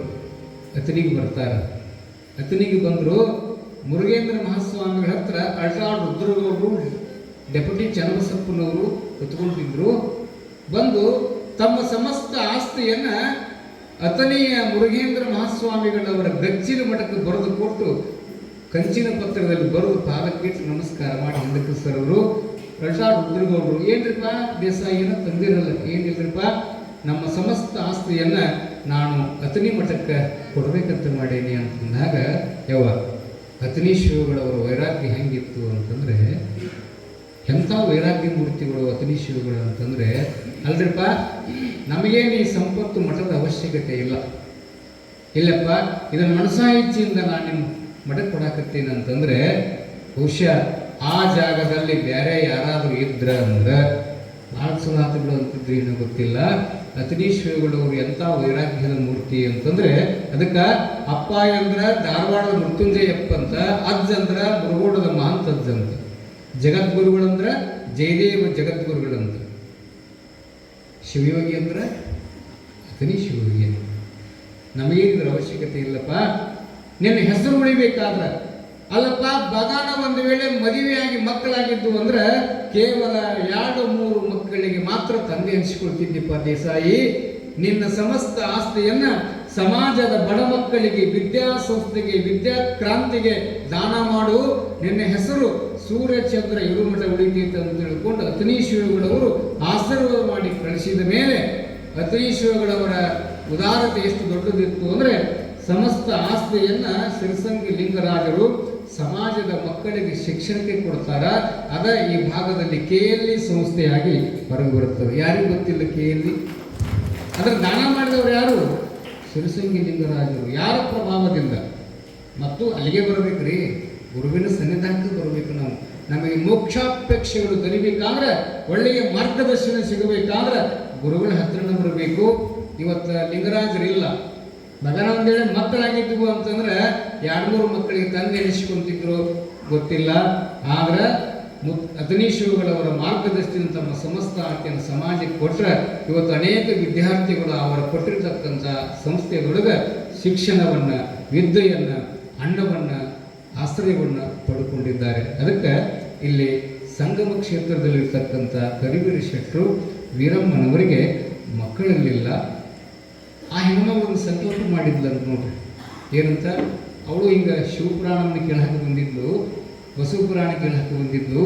ಬಸವಪುರಾಣದಲ್ಲಿ ಅಮ್ಮಮ್ಮೆ ಅಂತಕ್ಕಂಥವಳು ಶಿವನನ್ನ ಮಗಳನ್ನಾಗಿ ಪಡ್ಕೊಂಡು ಅಂತ ಎಂದು ಕೇಳಿದ್ರಲ್ಲ, ಇವಳು ಅದೇ ಕನಸ ಕಂಡ್ಲಂತ. ಯಾಕಂದ್ರೆ ಅವ್ರು ಅದೇ ಕನಸ ಇರ್ತದೆ ಮಕ್ಕಳಿದ್ದವ್ರಿಗೆ, ಪಾಪ ಅದೇ ಕನಸ ಕಾಣ್ತಾಳೆ.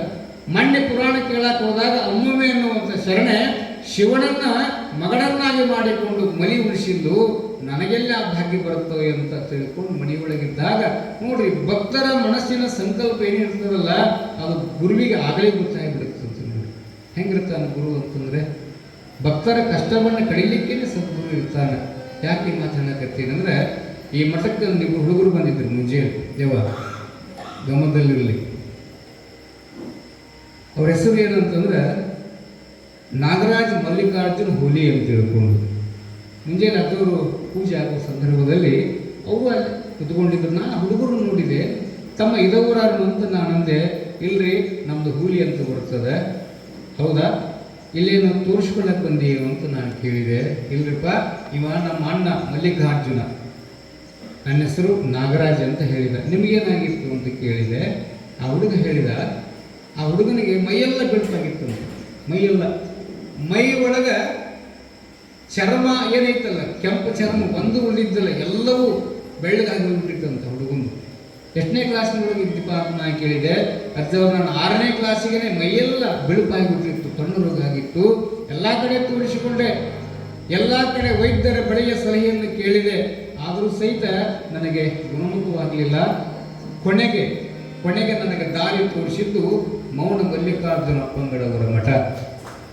ಇಲ್ಲಿಗೆ ಬಂದೆ.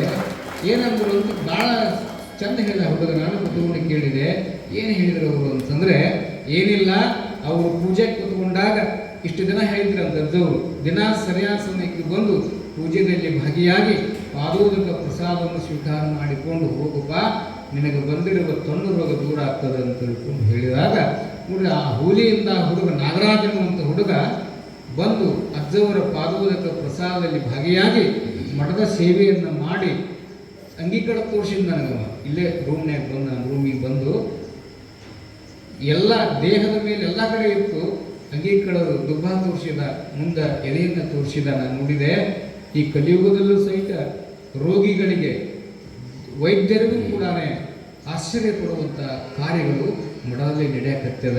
ಯಾರ ಪ್ರಭಾವ? ಲಿಂಗ ಪೂಜಾ ತಪಸ್ಸಿನ ಪ್ರಭಾವ ಪೂಜ್ಯರಿಂದ. ನನ್ನ ಮೈಮ್ಯಾಗ ಏನಿಲ್ಲ ನೋಡ್ರಿ ಅಂತ ಹೇಳಿದ. ಯಾವುದರಿಂದ ಹೋಯ್ತು ಅಂತ ನಾನು ಕೇಳಿದೆ. ಇಲ್ಲ, ಅಜ್ಜವರು ಹೇಳಿದರು, ಪಾದೋದಕವನ್ನು ತೆಗೆದುಕೊಳ್ಳಪ್ಪ, ಪ್ರಸಾದವನ್ನು ತೆಗೆದುಕೋ, ಲಿಂಗಾರ್ಚನೆಯಲ್ಲಿ ಭಾಗಿಯಾಗು, ಲಿಂಗ ಎಲ್ಲ ಭವರೋಗವನ್ನು ದೂರ ಮಾಡುವಂಥ ಶಕ್ತಿ ಪರಮಾತ್ಮನಿಗೆ ಇರ್ತದೆ ಅಂತ ಹೇಳಿದ್ರಿ. ಅದಕ್ಕೆ ನಾನು ಬಂದು ಅದನ್ನು ತೆಗೆದುಕೊಳ್ಳುವುದರಿಂದ ನನ್ನ ರೋಗವೆಲ್ಲ ಮಾಯಾಗಿ ಹೋಗಿದೆ. ಇವತ್ತು ನಾ ಯಾವ ವೈದ್ಯರ ಬಳಿನೂ ಹೋಗಿಲ್ಲ ಅಂತ ಹುಡುಗ ಹೇಳಿದ. ಮತ್ತು ಅವರ ಅಜ್ಜ ಅವರನ್ನಿದ್ದ ಇನ್ನೊಬ್ಬ ಹುಡುಗನ ಹೆಸರು ನಿಂದೇನಪ್ಪ ಅಂತ ಕೇಳಿದ. ಅವ್ನು ಹೊಟ್ಟೆ ಬರ್ತಿತ್ತಂತ. ಅವಾಗ ಅಜ್ಜವ್ರ ಮುಂದೆ ಬಂದು ಕೇಳ್ತಾನೆ, ಹಿಂಗಾಗಿದ್ರಪ್ಪ ಅಂತ ತಿಳ್ಕೊಂಡು ಎಲ್ಲ ವೈದ್ಯರ ಬಳಿ ಬಂದು ಕೇಳಿದ್ರೆ ಅವರು ಆಪ್ರೇಷನ್ ಮಾಡಿಸ್ಬೇಕಂತ ಹೇಳಿದ್ರಂತವ್ರು. ಒಳಗೆ ಗಂಟದ, ಈಗ ಸಣ್ಣವದಾನ, ಈಗ ಬಿಟ್ರಿ ಅಂದ್ರೆ ಭಾಳ ದೊಡ್ಡದಾಗತ್ತೆ, ಹೆಂಗೆ ದೊಡ್ಡದಾಗತ್ತೆ ಹಂಗೆ ಬೆಳಿತೈತಿ, ಆಪ್ರೇಷನ್ ಮಾಡಿಸಿದ್ರೆ ಇಷ್ಟು ಲಕ್ಷ ರೂಪಾಯಿ ಆಗತ್ತಂತ ಅವ್ರ ತಂದೆ ತಾಯಿ ಹೇಳಿದ್ರಂತ. ಸಣ್ಣ ಮಗಂದು ಆರಾಮಾಗತ್ತೆ ಅಂತ ತಿಳ್ಕೊಂಡು ಇವನ ಮೇಲೇನೆ ಇವಂದು ಆರಾಮಾಗಬೇಕಂತ ಆ ದೊಡ್ಡ ಹುಡುಗನು ಕರ್ಕೊಂಡು ಬರ್ತಾರೆ ಅಜ್ಜವರು ಯಾವ ಔಷಧಿ ಕೊಟ್ಟರು ಅಂದರೆ, ಯಾವ ನಿಮ್ಗೆ ಆಶ್ಚರ್ಯ ಆಗ್ತದೆ, ಮನೆಯೊಳಗೆ ಕಂಬಳಿ ಐತೇನೆ ಅಂತ ಕೇಳಿದ್ರಂತ ಹುಡುಗನು. ಇಲ್ಲರಿ ಅಜ್ಜವರು, ನಮ್ಮ ಮನೆ ಕಂಬಳಿಲ್ಲ. ಇಲ್ಲಿ ಎಷ್ಟು ಕಂಬಳಿ ಅದಾವೆ ನೋಡಿರಿ ನೀವು, ಎಷ್ಟು ಕಂಬಳಿ ಅದಾವೆ. ಒಬ್ಬೊಬ್ಬರ ಮನ್ಯಾಗ ಪೂಜೆ ಗುರುಗಳು ಬಂದಾರ ಕಂಬಳಿ ಸಿಗೋದಲ್ಲ ಲಗು ನಮ್ಗೆ. ಈ ಮಠದ ತುಂಬೆಲ್ಲ ಕರಿ ಕಂಬಳಿಗಳದಾವ, ಬಿಳಿ ಕಂಬಳಿಗಳಿದಾವ. ಅಜ್ಜವರು ಮಮತಾಮಿಯಾಗಿರ್ತಕ್ಕಂಥ ಅಜ್ಜವರು ನಾಗರಾಜ ಹೇಳಿದ್ರು, ನೋಡು ನಿನಗೆ ಯಾವ ಔಷಧ ಬೇಡ, ಈ ಕಂಬಳಿ ತಗೊಂಡು ಹೋಗಿ ಕುರಿಗಳೆಲ್ಲಿ ಮಲಗ್ತಾವಲ್ಲ ದಡ್ಡಿ, ಆ ಕುರಿಗಳು ಮಲಗುವ ಜಗದೊಳಗೆ ಇದನ್ನು ಹಾಸಿವ, ರಾತ್ರಿ ಹಾಸಿವ, ಮುಂಜಾನೆ ಅಂತ ಹಾಸಿವ, ರಾತ್ರಿ ಹೋಗಿ ಮಲಗುವಂಥ ಸಂದರ್ಭದಲ್ಲಿ ಅದನ್ನು ತಗೊಂಬಂದು ಮೈಮೇಲೆ ಹಚ್ಕೊಂಡು ಮಲಗೋರಪ್ಪ, ನಿನಗೆ ಬಂದಿರುವಂಥ ಆ ಹೊಟ್ಟೆಬೇನೆ ಎಲ್ಲವೂ ದೂರ ಆಗ್ತದಂತ ಹೇಳಿದರು. ಯಾವ ಔಷಧಿ ಕೊಡಲಿಲ್ಲ, ಯಾವ ದ್ರವ್ಯವನ್ನು ಕೂಡ ನೀಡಲಿಲ್ಲ. ಇಷ್ಟೇ ಮಾಡು ಅಂತ ತಿಳ್ಕೊಂಡು ಹೇಳಿದರೆ ಆತ ದಿನವೂ ಕೂಡ ಸುಮಾರು ದಿನಗಳ ಕಾಲ ಕಂಬಳಿ ಹೋಗಿ ಆಸೆ ಬರ್ತಿದ್ನಂತ. ಮುಂಜಾನೆ ಸಂಜೆ ಮುಂದೆ ಅದನ್ನು ತೊಗೊಂಡು ಬಂದು ರಾತ್ರಿ ಮಕ್ಕೊಳ್ಬೇಕಾದ್ರೆ ಹೊತ್ಕೊಂಡು ಮಕ್ಕೊಂಡಿದ್ದಂತ. ಇಷ್ಟು ಮಾಡಿದ್ದಕ್ಕೆ ನನ್ನ ಹೊಟ್ಟೆಬೇನೆ ಹೋಗಿದ್ರಿ, ನಾ ಈಗ ಆರಾಮಾಗೇನಂತ ಹೇಳ್ತಾನ ಅಂತಂದ್ರೆ ಅದು ಯಾರ ಪ್ರಭಾವ ಅಂದ್ರೆ ಗುರುಗಳ ಪ್ರಭಾವ. ಹರನನ್ನು ಶಿಲೆಯಾದವಗೆ ಗುರುವಿನನ್ನು ನರನದವಗೆ ಗುರುವನಿಗೆ ಕೊಟ್ಟಿರುವ ಪ್ರಸಾದವನ್ನು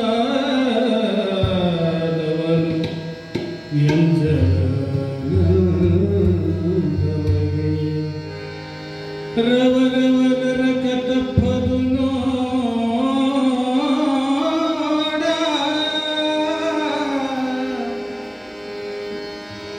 ರವರವ ನರಕ ತಪ್ಪದು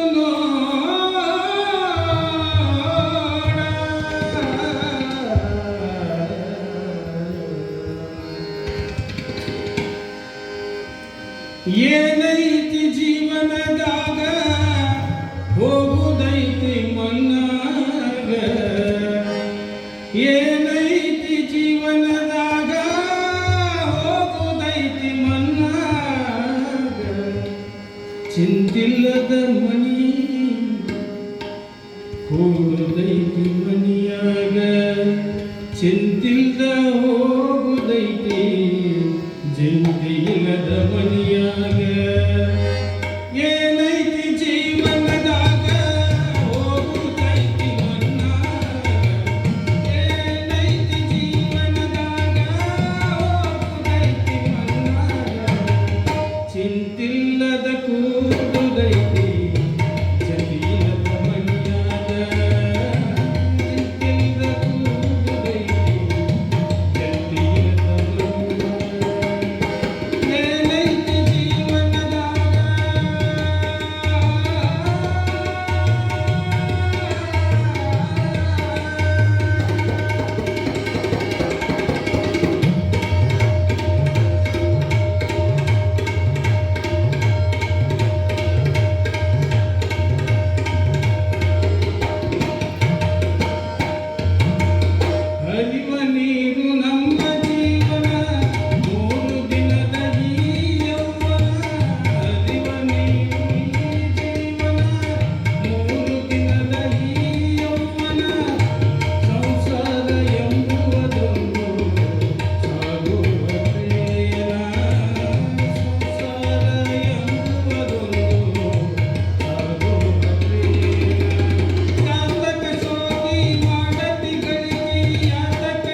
ಇದನ್ನು ಹಾಡಂತೇಳಿ ಒಬ್ಬ ಹುಡುಗ ಒಂದು 5-6 ದಿವಸ ಅದು ಪಾಪ ಗಂಟು ಬಿದ್ದು ಇಷ್ಟು ಸಣ್ಣ ವಯಸ್ಸಿದಾಗ ಅಂಥ ಹಾಡು ಕೇಳುವಂಥದ್ದು ಯಾಕೆ ಬಂದು ಮುಂದೆ ಬದುಕೋದೇನು ಅಂತ ಇದ್ದೆ. ಆದರೂ ಸರ್ ಇವತ್ತು ಹಾಡಿದ್ರು ಅದಕ್ಕೋಸ್ಕರ ಹಾಡಿದ್ದೀನಿ. ಧನ್ಯವಾದಗಳು. ಶಂಕರ್ ಪಟತ್ 201 ರೂಪಾಯಿ. ಗುರು ತಾಲೂಕಿ ಗುರು ಅವರು 100 ರೂಪಾಯಿ ಕಟ್ಟಿರ್ತಾರೆ. ಅವರಿಬ್ಬರು ಗೆಳೆಯರಿರ್ಬೋದು. ನಿಜವಾಗ್ಲೂ ಅವರಿಗೆ ಮೌನ ಮಲ್ಲಿಕಾರ್ಜುನ ಗೌರಿಶಂಕರ ಮಹಾಶಿವಾಚಾರ್ಯರು ಅವರಿಗೆ ಆಯುರಾರೋಗ್ಯ ಸುಖ ಸಂಪತ್ತು ಕೊಟ್ಟು ಕಾಪಾಡಲಿ ಅಂತೇಳಿ ಆ ದೇವರಲ್ಲಿ ಬೇಡಿಕೊಳ್ಳುತ್ತಾ ಅವರಿಗೆ ತುಂಬ ಹೃದಯದ ಧನ್ಯವಾದಗಳನ್ನು ಅರ್ಪಿಸ್ತಾ ಇದ್ದೇನೆ.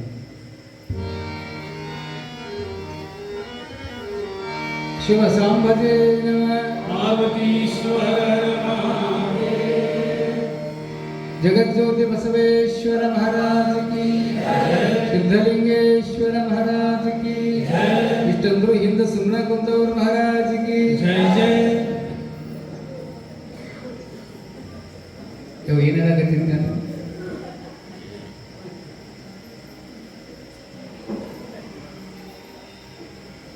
ಹೋಲಿಯ ಹುಡುಗ ಗುರುಗಳ ಪಾದೋದಕದಿಂದ ತನ್ನ ಭವರೋಗವನ್ನು ಅಂಗರೋಗವನ್ನು ಲಿಂಗಮುಖಿಯಾದ ಗುರುಗಳಿಂದ ಕಳ್ಕೊಳ್ತಾನೆ ಅಂತ ಹೇಳಿದೆ. ಅದಕ್ಕೆ ದಿನಾಲು ಪಾದೋದಕ ಕೊಡ್ತಾರೆ, ನಮ್ಮವರು ನಿಮಗೂ ಕೊಡ್ತಾರೆ. ಹೌದು, ನಮಸ್ಕಾರ ಮಾಡಿದ ತಕ್ಷಣ ಭಸ್ಮ ಹಚ್ತಾರೆ. ಯಾಕೆ ಹಚ್ತಾರೆ ಹೇಳ್ರಿ? ಇಲ್ಲಿ ಮೂರ್ತಿಯಲ್ಲಿ ತಾಯಿಯಂದರು ಬಂದಾರ, ಅವ್ರ ಯಜಮಾನರು ಬಂದಾರ, ಮಗನ ಬಂದಾರ. ದಿನಾಲು ತಂದು ಮಣಿಯಿಂದ ಮನಸ್ಸಿನಿಂದ ಮಡಿಯಿಂದ, ಮಣಿಯಿಂದ ಮನಸ್ಸಿನಿಂದ ಮಡಿಯಿಂದ ತಂದು ಶಿವಯೋಗಿಯನ್ನೇ ತನ್ನ ಶಿಶು ಅಂತ ಭಾವಿಸಿಕೊಳ್ಳಲಿಲ್ಲ ಯಾರು? ಪಿರಂಗಿ ಬಸಮ್ಮ. ಹಂಗೆ ಆ ತಾಯಿ ಅಲ್ಲಿಂದ ಇಲ್ಲಿಗೆ ಬಂದು ತನ್ನ ಕುಟುಂಬವನ್ನು ಕರ್ಕೊಂಡು ಬಂದು ಈ ಲಿಂಗ ಪೂಜೆಯಲ್ಲಿ ಭಾಗಿಯಾಗಿ, ಪುರಾಣದಲ್ಲಿ ಭಾಗಿಯಾಗಿ, ಶಿವಯೋಗಿನೇ ಸಂತೃಪ್ತೋ ತೃಪ್ತೋ ಭಗವತಿ ಶಂಕರ ತೃಪ್ತುತ್ಯ ತನ್ಮಯಂ ವಿಶ್ವಂ ತೃಪ್ತಿಮೇತಿ ಚರಾಚರಂ. ಈ ಮಂತ್ರ ಹಾಕಿಸ್ತಾರೆ ನಿಮ್ಗೆ. ದಾಸೋ ಯಾರು ಮಾಡ್ಯಾರಲ್ಲಿ ಇವತ್ತು? ಅವ್ರ ಕಡೆಯಿಂದ ಹಾಕಿಸ್ತಾರೆ. ಅದು ಈ ಮಂತ್ರ ಯಾರಂತಾರಂದ್ರೆ ಗೌರಿಶಂಕರ್ ಅಪ್ಪವ್ರು ಅಂತಾರೆ. ಈ ಮಂತ್ರದ ಅರ್ಥ ಏನು ಹೇಳಿದ್ರಿ? ಏನಿದೆ ಈ ಮಂತ್ರದ ಅರ್ಥ? ಒಬ್ಬ ಶಿವಯೋಗಿಗೆ ಪ್ರಸಾದವನ್ನು ನೀಡಿದರೆ, ಶಿವಯೋಗಿಗೆ ಒಂದು ತುತ್ತು ಪ್ರಸಾದ ನೀಡಿದರೆ ಯಾರ್ಯಾರು ಸಂತೃಪ್ತ ಆಗ್ತಾರಂದ್ರೆ ಜಗತ್ತಿನ ಚರಾಚರ ವಸ್ತುಗಳೇನದವಲ್ಲ, ಹಕ್ಕಿ ಪಕ್ಷಿ ಕ್ರಿಮಿ ಕೀಟ ಪಶು ಪ್ರಾಣಿ ಪಕ್ಷಿ ಇವು ಎಲ್ಲವಕ್ಕೂ ಸಾಂತ್ವನದ ಸಮಾಧಾನ ಆಗಬೇಕಾದ್ರೆ, ಅವು ಹೊಟ್ಟೆ ತುಂಬ ಆನಂದವಾಗಿರಬೇಕಾದ್ರೆ, ತೃಪ್ತಿ ಪಡ್ಕೋಬೇಕಾದ್ರೆ ಒಬ್ಬ ಶಿವಯೋಗಿಗೆ ಪ್ರಸಾದವನ್ನು ನೀಡಿದರೆ ಜಗತ್ತಿನ ಚರಾಚರ ವಸ್ತುಗಳೆಲ್ಲವೂ ಕೂಡ ಶಾಂತ ಆಗ್ತಾವಂತ ಈ ಮಂತ್ರ ಹೇಳ್ತಾರೆ. ಶಿವಯೋಗಿಗೆ ಅನ್ನ ನೀಡುವುದು ಅಂತಂದ್ರೆ, ಮಠಕ್ಕೆ ದಾನ ಮಾಡೋದು ಅಂತಂದ್ರೆ ನೆನಪಿರಲಿ, ಕಡ್ಕೊಳ್ಳೋದು ಮಡಿವಾಳಪ್ಪನವರು ಅಂತ ಹಾಗೆ ಹೋಗ್ತಾರೆ ಈ ಭೂಮಿ ಮೇಲೆ. ಅವ್ರಿಗೆ 3 ಜನ ಶಿಷ್ಯರಿದ್ದರಂತೆ. ಕೈನೂರು ಕೃಷ್ಣ, ಕಡಲೆಬ್ಯಾಳೆ ಸಿದ್ದಪ್ಪ, ಚೆನ್ನೂರು ಜಲೀಲ್ ಸಾಹೇಬ, ಅರಳಗುಂಡಿಗೆಯ ಭಾಗಮ್ಮ ಗೌಡತಿ ಅಂತ 4-5 ಶಿಷ್ಯರಿದ್ದರು. ದಿನಾಲು ನಾವೇನು ದಿನ ಬರ್ತೇವೆ ಇಲ್ಲಿ ಅಜ್ಜವ್ರ ಪೂಜೆ ಆದ ತಕ್ಷಣ ಏನು ಮಾಡ್ತೀವಿ ರೀ? ಪಾದೋದಕ ತಗೊತೀವಿ. ತಾಯಂದ್ರೆ ಏನು ಮಾಡ್ತಾರೆ ಮುಂಜಾನೆ ಅಂತಂದ್ರೆ ತಮ್ಮ ಲಿಂಗವನ್ನು ಕೆಳಗಡೆ ಗುರು ಲಿಂಗದ ಕೆಳಗಿಟ್ಟು ಪಾದೋದಕವನ್ನು ತಗೊತಾರೆ. ಹಂಗೆ ದಿನಾಲು ಮಠಕ್ಕೆ ಬಂದ್ರೆ ಅಂತಂದ್ರೆ ಪಾದೋದಕ ತಗೊಂತಿದ್ರು ಅವರು ಮಡಿವಾಳಪ್ಪಂದು. ಕೈನೂರ ಕೃಷ್ಣ ಮಾತ್ರ ತಗೊಂತಿದ್ದಿಲ್ಲ ಅಂತ. ಯಾಕೆ? ಒಂದು ಸ್ವಲ್ಪ ಅಹಂ ಇತ್ತು. ಅಹಂಕಾರಿಗಳಿಗೆ ಗುರುದರ್ಶನ ಎಂದೂ ಆಗುವುದಿಲ್ಲ ಅಂತ ನೆನಪಿಟ್ಕೊಂಡ್ರಿ. ಬಾಗಿ ಬಂದ್ರೆ ಮಾತ್ರ ಅವನ ಬದುಕು ಬಂಗಾರ ಆಗತ್ತೆ ವಿನಃ ಅಹಂಕಾರಿಯಾದ ಶಿಷ್ಯನ ಜೀವನ ಎಂದೂ ಉದ್ಧಾರ ಆಗಲಿಕ್ಕೆ ಸಾಧ್ಯ ಇಲ್ಲ. ಎಲ್ಲರೂ ತಗೊಂತಿದ್ರು, ಇವ ಮಾತ್ರ ತಗೊಂತಿದ್ದಿಲ್ಲ ಅಂತ. ಯಾಕೆ? ಬ್ರಾಹ್ಮಣ ಉತ್ತಮ ಕುಲದಲ್ಲಿ ಹುಟ್ಟೇನಿ, ವೇದಗಳನ್ನು ಅಧ್ಯಯನ ಮಾಡೇನಿ, ತಗೊಂತಿದ್ದಿಲ್ಲ.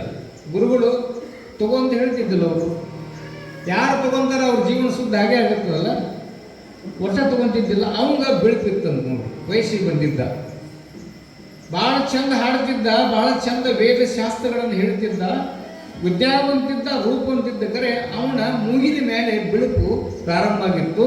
ಹೀಗಾಗಿ ಕನ್ಯೆ ಕೊಡ್ತಿದ್ದಿಲ್ಲ ಅವ್ನಿಗೆ. ಚಲೋ ಅಂದ್ರೆ ಹುಡುಗ ನೋಡಿದ ತಕ್ಷಣ ಅಂತಿದ್ರಂತೆ, ಬೆಳಕು 5 ರೂಪಾಯಿ ನಾವು ಕೊಡೋದಿಲ್ಲ ಅಂತ ಹೋಗ್ಬಿಡ್ತಿದ್ರು. ಅವರು ಒಬ್ಬನೇ ಮಗ. ಒಂದಿನ ಮಠಕ್ಕೆ ಬಂದುಬಿಟ್ಲಂತ. ಈಗ ನಮ್ಮ ಮಂಜುನಾಥ ಶರಣರು, ಸಿರಿಸೇನ ಶರಣರು, ಭೀಮಶೆಯಣ್ಣ, ಈರಪ್ಪಣ್ಣ ಅದಾರಲ್ಲ, ಹಂಗೆ ಆ ಶಿಷ್ಯನ ತಾಯಿ ಬಂದ್ಬಿಟ್ಲಂತ ಮಠಕ್ಕೆ. ಕುಂತಿದ್ರು ಗುರುಗಳು. ಭಾಳ ಜನ ತಾಯಂದರು ಬರ್ತಿದ್ರು, ಹೊಕ್ಕಿದ್ರು, ತಮ್ಮ ಕಷ್ಟ ಪರಿಹಾರ ಮಾಡ್ಕೊಂತಿದ್ರು. ಆ ಕೃಷ್ಣನ ತಾಯಿ ಬಂದಂತ ಗುರುಗಳಿಗೆ, ಯಪ್ಪ ಜಗತ್ತಿನ ನಾಡಿನ ಉದ್ದಕ್ಕೂ ಭಕ್ತರು ನಿನ್ನ ಹತ್ರ ಬಂದು ರೋಗ ಕಳ್ಕೊಂಡು ಹೋಗ್ತಾರ, ಅಂತ ಶಕ್ತಿ ನಿನಗೈತಿ. ಇತಿಹಾಸದ ಪುಟಗಳಲ್ಲಿ ಬೆಳಗಾವಿ ಜಿಲ್ಲೆ ಗೋಕಾಕ ತಾಲೂಕಿನ ಮಮ್ಮದಾಪುರ ಇಡೀ ಲೋಕಕ್ಕರ ಯಾಕೆ ಪ್ರಚಾರ ಆಗೈತೆ ಅಂದ್ರೆ, ಈ ಊರಾಗ ಭಾಳ ಶ್ರೀಮಂತರದಾರ, ಭೂಮಿ ಭಾಳ ಇದ್ದವರಂತ ಪ್ರಚಾರ ಆಗಿಲ್ಲ. ಅನೇಕ ರೋಗಿಗಳಿಗೆ ಧನ್ವಂತರಿಯಾದ ಭವವೈದ್ಯನಾದ ಗುರುಗಳದಾರ ಅಂತ ತಿಳ್ಕೊಂಡು ಮಮದಾಪುರ ಜಗತ್ತಿಗೆ ಪರಿಚಯ ಆಗಿದೆ. ಇಲ್ಲಿ ಶ್ರೀಮಂತರದಾರ ಅಂತ ತಿಳ್ಕೊಂಡು ಮಮದಾಪುರ ಪ್ರಚಾರ ಆಗಿಲ್ಲ. ಇಲ್ಲೊಬ್ಬ ಗುರು ಇದ್ದಾನೆ, ಎಲ್ಲರನ್ನು ಸ್ವಾಗತಿಸುತ್ತಲಿದ್ದಾನೆ, ಎಲ್ಲರನ್ನೂ ಪ್ರೀತಿಯಿಂದ ನೋಡಿಕೊಳ್ಳುತ್ತಿದ್ದಾನೆ, ಎಲ್ಲರಿಗೂ ತಾಯಿಯಂತೆ ಮಗ್ಗದಲ್ಲಿ ಕುಂದಿರಿಸಿಕೊಂಡು ಮಮತೆಯ ಅಕ್ಷರವನ್ನು ನುಡಿಯುತ್ತಿದ್ದಾನೆ. ಇಲ್ಲೊಬ್ಬ ಗುರು ಇದ್ದಾನೆ. ಹೌದಾ? ಯಾಕೆ ನನ್ನ ಮಗಳ ರೋಗ ಕಡಿಬಾರ್ದು? ನೀನು ಎಲ್ಲರೂ ರೋಗ ಕಳಿತೀವಿ. ಮಕ್ಕಳಿದ್ದವ್ರು ಮಕ್ಕಳಾಗ್ಯಾವ, ಕ್ಯಾನ್ಸರ್ ಇದ್ದವ್ರಿಗೆ ನಿವಾರಣೆ ಆಗ್ಯದ, ಎಲ್ಲದಕ್ಕೂ ರೋಗಕ್ಕೆ ಇಲ್ಲಿ ಔಷಧ ಮಠದಾಗ. ನನ್ನ ಮಗ ನಿನ್ನ ಸೇವೆ ಮಾಡ್ತಾನೆ, ಬಟ್ಟೆ ಒಗಿತಾನೆ, ದನಗಳಿಗೆ ಹುಲ್ಲು ತರ್ತಾನ, ನನ್ನ ಮಗನ ರೋಗ ಯಾಕೆ ಕಡಿಬಲ್ಲಿಪ್ಪ ಅಂತ ಕೇಳ್ತಾಳೆ ಆಕೆ ಮಠಕ್ಕೆ ಬಂದು.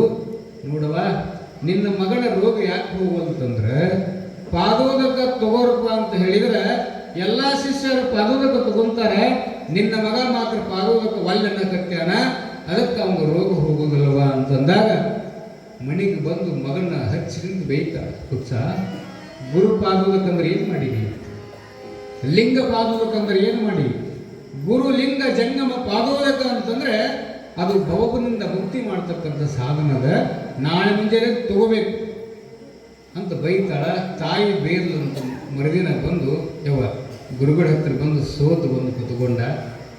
ಯಪ್ಪ ನನ್ನ ತಪ್ಪು ಆಗ್ಯದ, ನನಗೂ ಪಾದೋದಕ ಕೊಡ್ರಿ ಕರುಣಾದೃಷ್ಟಿಯಿಂದ. ಗುರು ಎಷ್ಟೇ ತಪ್ಪು ಮಾಡಿದ್ರು ತಾಯಿ ಎತ್ಕೊಂಡಾಗ ತಾಯಿ ಎದಿಗೆ ಒದಿತಿರ್ತೈತಿ, ಕೂಸು ಒದಿತೈತಿಲ್ಲ, ಕೂಸು ಒದ್ದಾಗ ಏನು ಮಾಡ್ತಾಳ? ಆ ಒದ್ದಿರುವಂಥ ಪಾದಕ್ಕೆ ಮುತ್ತು ಕೊಡ್ತಾಳಂತ ನೋಡ್ರಿ.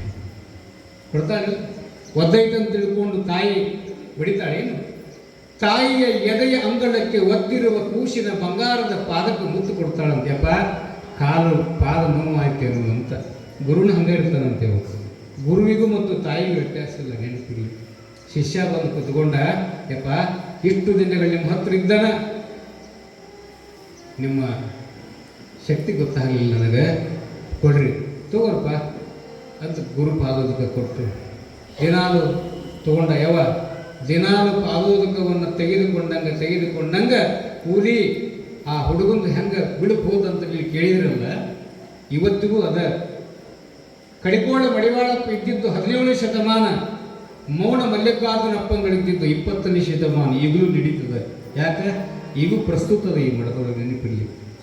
ಪಾದೋದಕ ತಗೊಂಡ, ಹೆಂಗೆ ತಗೊಂಡ, ಹೆಂಗಂಗೂ ಭಾಗ್ಯದ, ಹೆಂಗಂಗೂ ಸೇವೆ ಮಾಡಕತ್ತಿದ. ಮೂಗಿನ ಮ್ಯಾಗಿರುವಂಥ ಬೆಳಪೆಲ್ಲ ಹೋಯ್ತು. ಭಾಳ ಚಂದ ಅದ ಹುಡುಗ. ಅವ್ರವ್ವ ನೋಡಿದ್ಲು, ಯಪ್ಪ ನೋಡು ಎಷ್ಟು ಚಂದ ಕಾಣಕತ್ತಿ. ನಿನ್ನ ರೋಗ ಹೋಗಿದ್ದು ಯಾರಿಂದ? ಗುರುಗಳಿಂದ, ಗುರುವಿನ ಪಾದೋದಕದಿಂದ. ಮಠಕ್ಕೆ ಬಂದು ಬೇಡಿಕೊಂಡ್ಲಂತ, ಯಪ್ಪ ನಾ ಜೀವಂತಿರೋ ಮಠ ನಿನಗೆ 5 ರೊಟ್ಟಿ ತಂದು ಕೊಡ್ತೀನಿ ಮಠಕ್ಕೆ. ಯಾರು ಬೇಡಂತಾರವ? ಸಮಾಜದ ತಾಯಿಂದ್ರಲ್ಲ ನನಗೆ ತಾಯಿ, ಹಳದ ತಾಯಿ ಹೋಗಿಬಿಟ್ಟಾಳ, ನೀವ ನಮ್ಮ ತಾಯಿಂದ್ರವ, ಯಾರು ಬೇಡಂತಾರ ಅಂತ ತಿಳ್ಕೊಂಡು ಮುದುಕಿ ದಿನ 5 ರೊಟ್ಟಿ ತಂದು ಮಡಿವಾಳಪ್ಪಗೆ ಮುಂದೆ ಕುಂತು ಉಣಿಸೋಗಿತ್ತು ಅಂತ ನೋಡಿ. ಯಾಕೆ? ಪಡ್ಕೊಂಡ ತಾಯಿ, ಹಳದ ತಾಯಿಗಿಂತಲೂ ಪಡೆದ ತಾಯಿ ಭಾಗ್ಯ ಮಾಡಿಸೋದು. ದಿನ 5 ರೊಟ್ಟಿ ತಂದು ಕೊಡ್ತಿದ್ದು. ಕೊಟ್ಲು ಭಾಳ ವರ್ಷ ಸೇವಾ ಮಾಡಿದ್ಲು. ಒಂದಿನ ಸತ್ತು ಬಿಡ್ತಾರೆ. ಮತ್ತು ಆಯುಷ್ಯ ಮುಗಿದು ತೀರಿಕೊಂಡಾಗ ಊರನ್ನವರೆಲ್ಲರೂ ಹೇಳಿದರು, ಅಜ್ಜವ್ರ ನಿಮ್ಮ ಶಿಷ್ಯ ಇದ್ನಲ್ರಿ ಕೃಷ್ಣ, ಅವರು ತೀರ್ಕೊಂಡಾರ. ಹೌದಾ? ಏನಪ್ಪ ಶಿವ ಮಾಡ್ತಿದ್ಲು ಮಠದಾಗ, ದಿನ ನನಗೆ 5 ರೊಟ್ಟಿ ತಂದು ಕೊಡ್ತಿದ್ಲು, ಮಠದ ಅಂಗಳ ಕಸ ಹೊಡಿತಿದ್ಲು, ನನ್ನ ಮಡಿ ಬಟ್ಲಿ ಹಿಂದೆ ಹಾಕ್ತಿದ್ಲು. ಹೋದ್ಲೇನಪ್ಪ? ಹೌದ್ರಿ. ಎಂದು ಹೋಗ್ಯಾಳ? ರಾತ್ರಿನೂ ಹೋಗ್ಯಾಳ್ರಿ ಅಪ್ಪ. ಹೌದಾ? ನಡ್ರಿ ಹಂಗಾರೆ ಹೋಗುನು. ಎಲ್ಲ ಇಡೀ ಊರು ಮುಂದೆ ಹೊಂಟಂತ. ಶಿಷ್ಯನ ತಾಯಿ ತೀರಿಕೊಂಡಾಳ, ಮಾಲಿ ಹಾಕೊಂಡಾರ ಗುರುಗಳು ಅಂತ ತಿಳ್ಕೊಂಡು ಎಲ್ಲರೂ ಗುರುಗಳಿಂದ ಸಾಲಾಗಿ ಬಂದರು. ಮನ್ಸದ ಮೇಲೆ ಕುಂದಿರಿಸಿದ್ರು. ದೊಡ್ಡ ಬ್ರಾಹ್ಮಣರ ಮುದುಕಿ, ಶ್ರೀಮಂತರ ಮುದುಕಿ, ಮಂಚದ ಮೇಲೆ ಕುಂದಿರಿಸಿ ಮಾಲೆ ಹಾಕಿ ಕಳಸಿಗಿಂಡಿ ಇಟ್ಟು ಎಲ್ಲ ಭಜನೆ ಹಚ್ಚಿದ್ರು. ಕಡಿಗೋಳ ಮಡಿವಾಳಪ್ಪ ಬಂದು ಮ್ಯಾಲೆ ನಿಂತು ಏನಂದಂತ, ಮಾಲೆ ಹಾಕಿ ಬಂದಿದ್ದಿಲ್ಲ, ಏನಂದಂತ, ಏನು ಬುದ್ಧಿಗಿಡಿದಿವೆ ಯವ್ವ ಅನ್ನಂತ. ಯಾರಿಗೆ? ಸತ್ತು ಮುದುಕಿಗೆ. 12 ತಾಸಾಗಿ ಸತ್ತಕ್ಕೆ. ನಡಿ ಮಠಕ್ಕೆ, ಇನ್ನು 1 ವಾರ ಆದ್ರೆ ಮಠದ ಜಾತ್ರೆ ಬಂತು. ಮಠಕ್ಕೆ ಬರುವಂಥ ಭಕ್ತರಿಗೆ ದಾಸೋಹ ಮಾಡಿ ನೀಡೋಕೆ ನೀನು, ಮಠಕ್ಕೆ ಬಣ್ಣ ಹಚ್ಚು ಸುಣ್ಣ ಹಚ್ಚೋಕೆ ನೀನು, ನನಗೆ ಪ್ರಸಾದ ಮಾಡಿ ತಂದು ಕೊಡೋಕೆ ನೀನು, ಮಠದಾಗಿರುವಂಥ ಹಸುಗಳಿಗೆ ಮೈ ತೊಳೆದು ಹಾಲು ಕರೆದು ಬಂದ ಭಕ್ತರಿಗೆ ಪ್ರಸಾದ ಮಾಡಿರೋಕೆ ನೀನು. ಇನ್ನು 1 ವಾರ ಉಳಿದೈತಿ, ಇಲ್ಲಿ ಬಂದು ಕುಂತೀಯ, ನಡಿ ಮಠಕ್ಕೆ ಹೋಗೋಣ ಅಂತ ತಿಳ್ಕೊಂಡು ಹಿಂಗೆ ಮುಟ್ಟಿದ್ರೆ, ಈಗ ಮಲ್ಕೊಂಡವ್ರು ಎಬ್ಸಿದ್ರೆ ಹೆಂಗೆ ಎದ್ದು ಬರ್ತಾರಲ್ಲ, ಸತ್ತಿರುವಂಥ ಮುದುಕಿ ಎದ್ದು ಬಂದು ಮಡಿವಾಳಪ್ಪನ ಪಾದಕ್ಕೆ ನಮಸ್ಕಾರ ಮಾಡ್ತಾಳೆ. ಇಡೀ ಜನವೇ ನೋಡ್ರಪ್ಪ, ಗುರು ಶಿಷ್ಯರ ಸಂಬಂಧ ಹೆಂಗದ. ಗುರು ಮತ್ತು ಶಿಷ್ಯರ ಸಂಬಂಧ ಅಗಣಿತವಾಗಿರ್ತಕ್ಕಂಥ ಸಂಬಂಧ. ಯಪ್ಪ ಅಂತ ಬಂದು ಎದ್ದು ನಮಸ್ಕಾರ ಮಾಡಿದಾಗ ಆ ರೊಟ್ಟಿ ಕೊಟ್ಟಿರುವಂಥ ಮುದುಕಿಗೆ ತಾಯಿಗೆ ಆಶೀರ್ವಾದ ಮಾಡಿದಂತ ಮಡಿವಾಳಪ್ಪ ಏನಂತ, ಯವ್ವ ನಾ ಸತ್ತ ಮೇಲೆ ನಿನಗೆ ಸಾವೈತಿ, ನಡಿ ಮಠಕ್ಕೆ ಹೋಗೋಣ ಅಂದ್ರೆ. ಏನು ಕೊಟ್ಟಿದ್ದಕ್ಕೆ? ಏನು ಕೊಟ್ಟಿದ್ದಕ್ರಿ? ಪ್ರಸಾದ ಕೊಟ್ಟಿದ್ದಕ್ಕೆ. ಹಂಗೆ ನಮ್ಮವ್ವ ದಿನಾಲೂ ಬರ್ತಾಳೆ, ತನ್ನ ಮನಸ್ಸಿನಿಂದ ಮಡಿಯಿಂದ ಮಗನ ಕರ್ಕೊಂಡು ಗಂಡನ ಕರ್ಕೊಂಡು ಎಲ್ಲಿ ತಡ ಆದ್ರೆ ನೋವಾಗ್ತದೇನೋ ಅಂತ ತಿಳ್ಕೊಂಡು ಅವಸರದಿಂದಲೇ ಬಂದು ಆ ಶಿವಯೋಗಿಯಲ್ಲಿ ಶಿಶುವಾಗಿ ಪಡ್ಕೊಂಡು ದಿನಾಲೂ ಕೂಡ ಗೋಕಾಕದಿಂದ ಬಂದು ಆ ಗುರುಗಳ ಆಜ್ಞೆಯನ್ನು ಶಿರಸಾವಹಿಸಿ ಗಂಡ ಹೆಂಡತಿ ಮಕ್ಕಳು ಕುಟುಂಬ ಸಮೇತರಾಗಿ ಯಾಕೆ ಶಿವ ಮಾಡಕತ್ತಾರಂದ್ರೆ ಅವ್ರಿಗೆ ಗೊತ್ತದ, ಗುರು ಎಂದರೆ ಸಾಮಾನ್ಯನಲ್ಲ, ಅಲ್ಪರಿಗವ ದೊರಕುವುದಿಲ್ಲ. ಅವರ ಬದುಕಿನ ಕಷ್ಟಗಳನ್ನು ನೆನೆಸಿಕೊಂಡಾಗ, ಅವರ ಹಿಂದಿನ ಹೆಜ್ಜೆಗಳನ್ನು ಹಂಚಿಕೊಂಡಾಗ ಅರ್ಥ ಆಗ್ತದೆ, ಗುರು ಬೆಳದಿಂಗಳಿದ್ದಂಗಂತೆ ಅವ್ವ, ಗುರು ವಸಂತ ಮಾಸದ ಗಾಳಿದ್ದಂಗಂತ. ಹಂಗೆ ವಸಂತ ಮಾಸದ ಗಾಳಿಯನ್ನು ಬೀಸುತ್ತಲೇ ಮುಳುಗುಂದದ ಮಹಂತ ಶಿವಯೋಗಿ ಸಂಗಮ ಕ್ಷೇತ್ರಕ್ಕೆ ಬರ್ತಾನ. ಅಲ್ಲಿ ವೀರಮ್ಮ ಅನ್ನುವಂಥ ಹೆಣ್ಣು ಮಗಳಿಗೆ ಮಕ್ಕಳಾಗಿರೋದಿಲ್ಲ. ಅವಳು ಮನಸ್ಸಿನಲ್ಲಿ ಸಂಕಲ್ಪ ಮಾಡಿದ್ಲಂತ, ನಿನ್ನೆ ಪುರಾಣ ಕೇಳಕ್ಕೆ ಹೋಗಿದ್ದೆ, ಪುರಾಣದೊಳಗೆ ಅಮ್ಮವೇ ಶಿವನನ್ನ ಮಗನಾಗಿ ಪಡ್ಕೊಂಡು ಮಲಿ ಕುಡಿಸಿದ್ಲು, ನನಗೂ ಎಂಥ ಭಾಗ್ಯ ಯಾವಾಗ ಸಿಗುತ್ತೆ ಏನಪ್ಪ ಅಂತ ಅನ್ಕೊಂಡು ಕುಂತಿದ್ಲು. ಅನ್ಕೊಂಡು ಕುಳಿತುಕೊಂಡ ಕ್ಷಣಕ್ಕನೇ ಸಂಗಮ ಕ್ಷೇತ್ರಕ್ಕೆ ಯಾರು ಬರ್ತಾರಂದ್ರೆ ಮುಳುಗುಂದದ ಮಹಂತರು ಅವಳ ಮನೆಗೆ ಬರ್ತಾರೆ. ಭವತಿ ಭಿಕ್ಷಾಂದೇಹಿ ಯವ ಯಾರದ್ರಿ ಒಳಗಡೆ? ಈ ಹಸಿದು ಬಂದ ಜಂಗಮನಿಗೆ ಪ್ರಸಾದ ವ್ಯವಸ್ಥೆ ಮಾಡ್ತೀರೇನು ಅಂತ ಕೈಯೊಳಗ ಜೋಳಿ ಕಮಂಡಲ ರುದ್ರಾಕ್ಷಿ ತ್ರಿಪುಂಡ ಧಾರಣೆಯನ್ನು ತೊಟ್ಟುಕೊಂಡ ಸಾಕ್ಷಾತ್ ಶಿವನೇ ಅವರ ಅಂಗಳದಲ್ಲಿ ದರಗಿಳಿದು ಬಂದ ರೂಪವಾಗಿತ್ತು. ಆ ಪ್ರಸನ್ನತೆಯನ್ನು ನೋಡಿದಂಥ ವೀರಮ್ಮಂತಾಳ, ಇಷ್ಟು ಬೆಳಗಿನ ಜಾವ ಇಷ್ಟು ಪ್ರಸನ್ನತೆಯಿಂದ ಬಂದ ಶಿವಯೋಗಿ ಯಾರಿರ್ಬೋದು? ಯಪ್ಪ ಒಳಗೆ ಬರ್ರಿ, ಸ್ನಾನ ಮಾಡ್ತೀರೇನು? ಪೂಜೆಗೆ ವ್ಯವಸ್ಥೆ ಮಾಡಲೇನು? ಧೂಪ ದೀಪಗಳನ್ನು ವ್ಯವಸ್ಥೆ ಮಾಡಲೇನಂದ್ರು. ಹಾ ತಾಯಿ, ಮೊದಲು ಸ್ನಾನ ಆಗಬೇಕು. ಸ್ನಾನ ಮಾಡಿದ್ರು, ಲಿಂಗಾರ್ಚನೆ ಮುಗಿಸಿಕೊಂಡ್ರು. ಪ್ರಸಾದ ಮಾಡುವತ್ನೊಳಗೆ ಏನಂದ್ರು, ಯಪ್ಪ ನಿನಗೆ ಏನು ಬೇಕು ಬಿಸಿದು ಮಾಡಿಕೊಡ್ತೇನೆ, ನೀ ಏನಂತೀರೋ ಅದನ್ನು ನೀಡ್ತೇನೆ ಅಪ್ಪ, ಏನು ಬೇಕು ಕೇಳು ಅಂತ ತಿಳ್ಕೊಂಡು ಜಂಗಮ ಶಿವಸ್ವರೂಪಿಗಳಾದ ಮಹಂತದ್ದರನ್ನು ವೀರಮ್ಮ ಕೇಳ್ತಾಳ. ಯವ್ವ ನಾವೊಂದು ಕೇಳ್ತೇನೆ ಕೊಡ್ತೇನೆ, ಭಾಳ ಹಸಿರಾಗೈತೆ, ಯಪ್ಪ ಏನು ಬೇಕು ಕೇಳಂದಾಗ, ಯವ್ವ ನಿನ್ನ ಎದೆ ಹಾಲು ಕುಡಿಯೋಂಗಾಗಿದೆ ಅಂತ. ಮಕ್ಕಳಾಗದೇ ಇರುವಂಥ ಮಹಿಳೆಯ ಎದೆಯೊಳಗೆ ಗರ್ಭ ಧರಿಸಿದ 3 ತಿಂಗಳಿಗೆ ಭಗವಂತ ಹೆಣ್ಣಿನ ಎದೆಯೊಳಗೆ ಹಾಲಿಡುತ್ತಾನಂತೆ. ಬರಡು ಭೂಮಿಯಂತಿರುವ ನನ್ನ ಎದೆಯಿಂದ ಎಂಥ ಪರೀಕ್ಷೆ ಇದು. ನಿನ್ನೆ ಕೇಳಿದ್ದೆ, ಅಮ್ಮವಿ ಅನ್ನುವಂಥ ಹೆಣ್ಣು ಮಗಳ ಎದೆಯನ್ನ ಶಿವನೇ ಬಂದು ಹಾಲು ಕೊಡದ ಅಂತ ಅನ್ಕೊಂಡು ಮಲಗಿದ್ದೆ. ಅನ್ಕೊಂಡ ಮರುಕ್ಷಣದಲ್ಲಿ ಒಬ್ಬ ಶಿವಯೋಗಿ ಬಂದು ಎದೆ ಹಾಲು ಕೇಳಾಕತ್ತಾನಂದ ಬಳಿಕ ಅವಳಿಗೆ ಗೊತ್ತಿತ್ತು, ಅವಳ ಆಧ್ಯಾತ್ಮದತ್ತ ಮುಖ ಮಾಡಿದ್ಲು, ಗುರುವಿನ ಮಗಳಾಗಿದ್ಲು. ಓಹೋ, ಇದು ಭಗವಂತನ ಕೆಲಸ. ಯಪ್ಪ ಎದೆ ಹಾಲು ಬೇಕೇನು? ಹೌದು ತಾಯಿ, ನನಗೆ ಎದೆ ಹಾಲು ಕುಡಿದ್ರೆ ತೃಪ್ತಿ ಆಗ್ತದೆ. ಇನ್ನೊಂದು ಅವಳಿಗೆ ಮಲಿಗೆ ಹುಣ್ಣಾಗಿರ್ತಂತ ಹೆಣ್ಮಗಳಿಗೆ, ಮಲಿಗೆ ಹುಣ್ಣಾಗಿತ್ತು. ನೋಡ್ರಿ ಆ ಮಹಾತ್ಮನ ದೂರದೃಷ್ಟಿ, ತ್ರಿಕಾಲ ಜ್ಞಾನಿ ಹೆಂಗಿರ್ತಾನ ಮಹಾತ್ಮ ಅಂತಂದ್ರೆ, ನನಗೆ ಎದೆ ಹಾಲು ಬೇಕವಾ, ಹಸಿವಾಗಿದೆ, ಕೊಡುವುದಿದ್ರೆ ಅದನ್ನೇ ಕೊಡಬೇಕಂದಾಗ ಹೇಗೆ ತನ್ನ ಮಗುವಿಗೆ ತಾಯಿ ಎದೆಯನ್ನು ಬಿಚ್ಚಿಟ್ಟು ರೂಪದ ನೈವೇದ್ಯವಾಗಿ ಇಡ್ತಾಳಲ್ಲ, ಹಂಗ ಬಾಲ ಮಹಂತನಿಗೆ ವೀರಮ್ಮ ಅನ್ನುವಂಥ ಸಭ್ಯ ಗೃಹಸ್ಥ ಹೆಣ್ಣು ಮಗಳು ಮಲೆಯನ್ನು ನೀಡುತ್ತಾಳೆ. ನವಲಗುಂದ ನಾಗಲಿಂಗ ಸಮಗಾರ ಭೀಮವ್ವನ ಹಾಲು ಕುಡಿದಂಗ ಮುಳುಗುಂದದ ಮಹಂತ ಶಿವಯೋಗಿ ಸಂಗಮ ಕ್ಷೇತ್ರದ ವೀರಮ್ಮನ ಎದೆ ಹಾಲನ್ನು ಕುಡಿತಾ ಇರುವ ಸನ್ನಿವೇಶ. ಶಿವನೇ ಧರೆಗಿಳಿದು ಬಂದು ತಾಯಿಯ ಎದೆ ಹಾಲನ್ನು ಕುಡಿತಾ ಅನ್ನುವಂಥ ಭಾವ. ಇದನ್ನು ಯಾರು ನೋಡಿದ್ರು ಅಂದ್ರೆ ವೀರಮ್ಮನ ಗಂಡನ ತಮ್ಮರು ಮೈದುಗಳು ನೋಡಿಬಿಡುತ್ತಾರೆ. ನೋಡಿದರೆ ಬಡಿಗೆ ತಗೊಂಡು ಬಂದು ಬಿಡುತ್ತಾರೆ. ಎಲೇ ತಿರುಕ, ನಿನಗರ ಬುದ್ಧಿ ಐತಿಲ್ಲವ? ದಾರಿ ಹೋಗ್ಕೊಡಾಗಿರ್ತಕ್ಕಂಥವನಿಗೆ ಎದೆ ಹಾಲನ್ನು ಕೊಡಾಕತ್ತೀಯ ಬಂದಾಗ, ಯಪ್ಪ ಅವನ ಬಡಿ ಬ್ಯಾಡ್ರಿ, ಆತ ಶಿವನೇ ಅದಾನಂತ ತಿಳ್ಕೊಂಡು ಹಿಂಗೆ ಬಡಿಯಾಕ ಕೈ ಎತ್ತಿದಾಗ ಮುಳುಗುಂದದ ಬಾಲಿಯಲ್ಲಿ ಮಹಂತ ಸ್ವಾಮಿಗಳು ಏನು ಮಾಡ್ತಾರಂದ್ರೆ ಹಾಲು ಕುಡಿದಿದ್ರಲ್ಲ, ಹಾಲು ಕುಡಿದಿರುವಂಥ ಬಾಯಿಯನ್ನು ತೋರಿಸ್ತಾರ.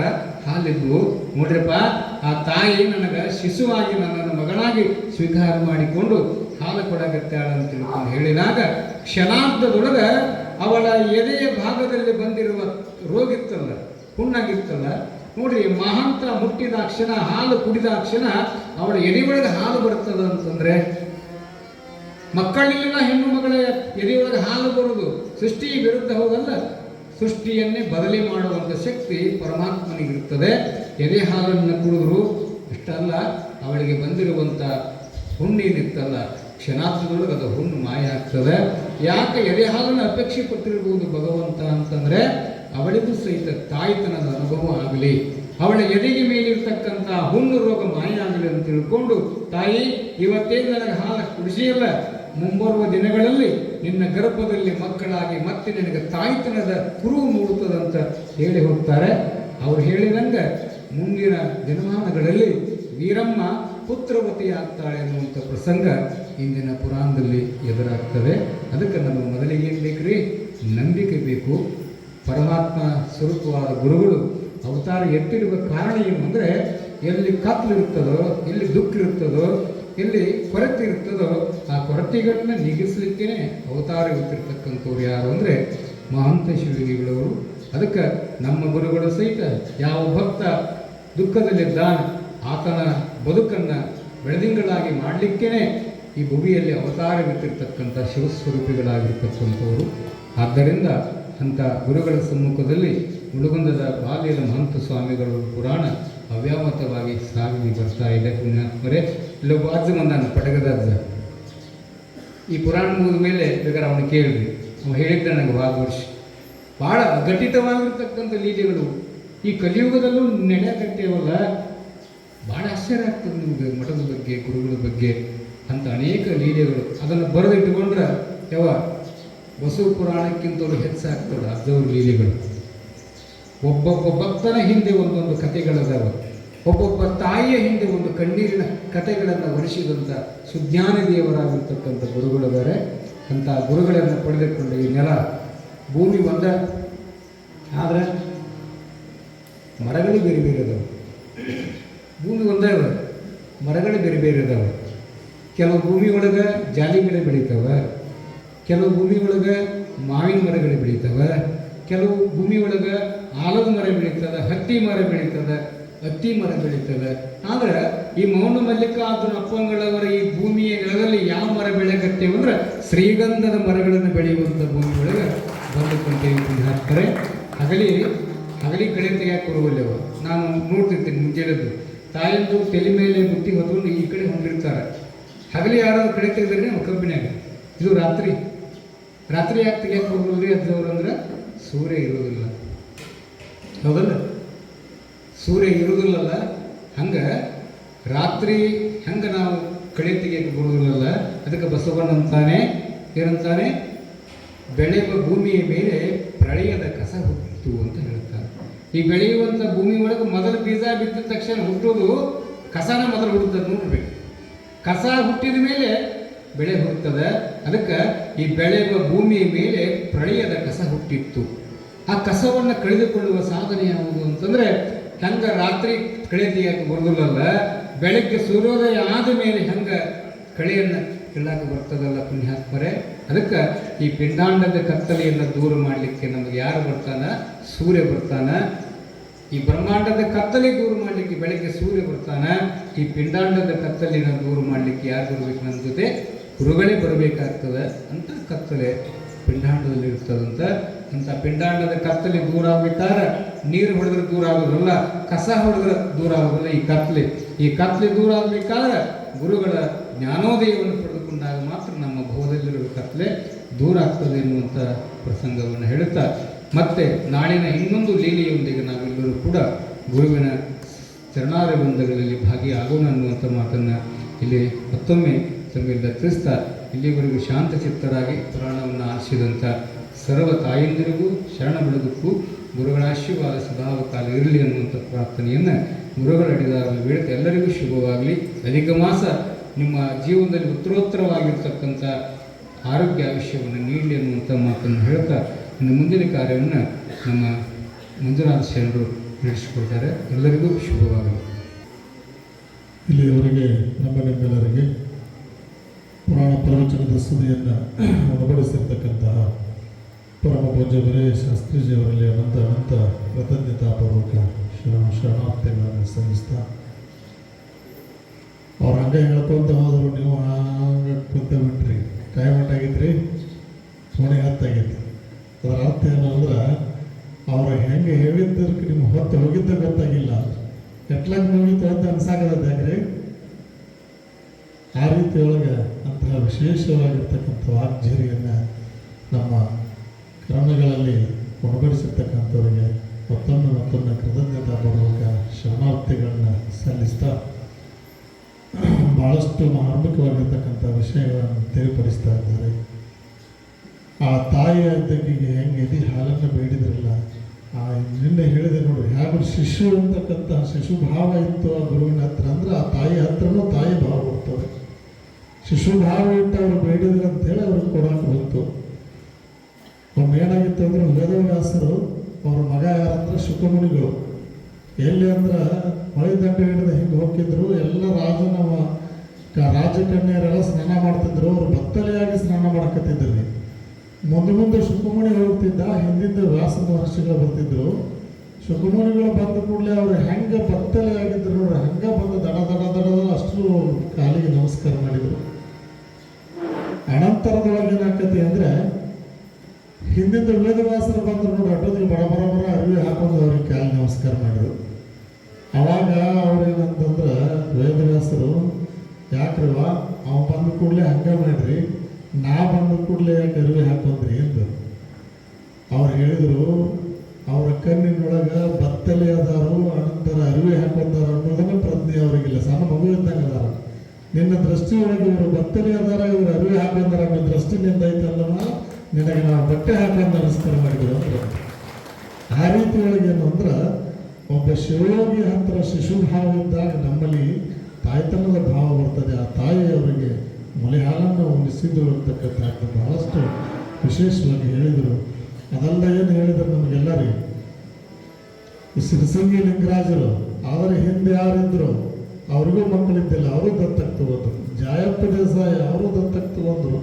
ಅನಂತರ ಲಿಂಗರಾಜರಿಗೂ ಮಕ್ಕಳಾಗಲಿಲ್ಲ. ಅವರು ಇಡೀ ನಾಡಿನ ಮಕ್ಕಳ ನನ್ನ ಮಕ್ಕಳು ಅಂಥೇಳಿ ಎಲ್ಲರಿಗೂ ಶಿಕ್ಷಣ ಸಂಸ್ಥೆಗೆ ದಾರಿ ಎರೆದರು. ಇವತ್ತು ಅವರ ಹೆಸರು ಹೋಯಿತು. ಯಾಕೆ ಜಾಯಪ್ಪ ದೇಸಾಯಿ ನೆನೆಸ್ತೀವಿ ಅಂದ್ರೆ ಲಿಂಗರಾಜರನ್ನು ತಗೊಂಡಿದ್ದಕ್ಕೆ ನೆನೆಸ್ತೀವಿ. ಲಿಂಗರಾಜರನ್ನು ತಗೊಂಡಿದ್ದಕ್ಕೆ ಯಾದಕ್ಕೆ ನೆನೆಸ್ತೀವಿ ಅಂದ್ರೆ ಲಿಂಗರಾಜರು ದಾನ ಮಾಡಿದ್ರಂತ ನೆನೆಸ್ತೀವಿ. ಲಿಂಗರಾಜರು ಇಡೀ ನಾಡಿನ ಮಕ್ಕಳ ನನ್ನ ಮಕ್ಕಳಂದರು. ಆ ಲಿಂಗರಾಜ ಕಾಲೇಜ್ ಆಯಿತು, ಕೈಯಲ್ಲಿ ಸಂಸ್ಥೆ ಆಯಿತು, ಇನ್ನೂವರೆಗೆ ಅವರ ಹೆಸರು ಉಳಿತು. ಆ ರೀತಿ ಒಳಗೆ ಏನು ಅಂದ್ರೆ ಆ ಒಂದು ಗುರುವಿನ ಒಂದು ಏನಪ್ಪ ಅಂದ್ರೆ ಆಶೀರ್ವಾದ ಅಂತಂದ್ರೆ ವಂಶದಿಂದ ಬಂದಿರತಕ್ಕಂತಹ ಒಂದು ಏನು ಕರ್ಮನೂ ಸಹಿತ ನಿವಾರಣೆ ಆಗ್ತದೆ. ಒಂದು ವಿಷಯ ನೀವು ಸ್ವಲ್ಪ ಹೇಳಿ ಮುಗಿಸ್ತೇನೆ ರೀ.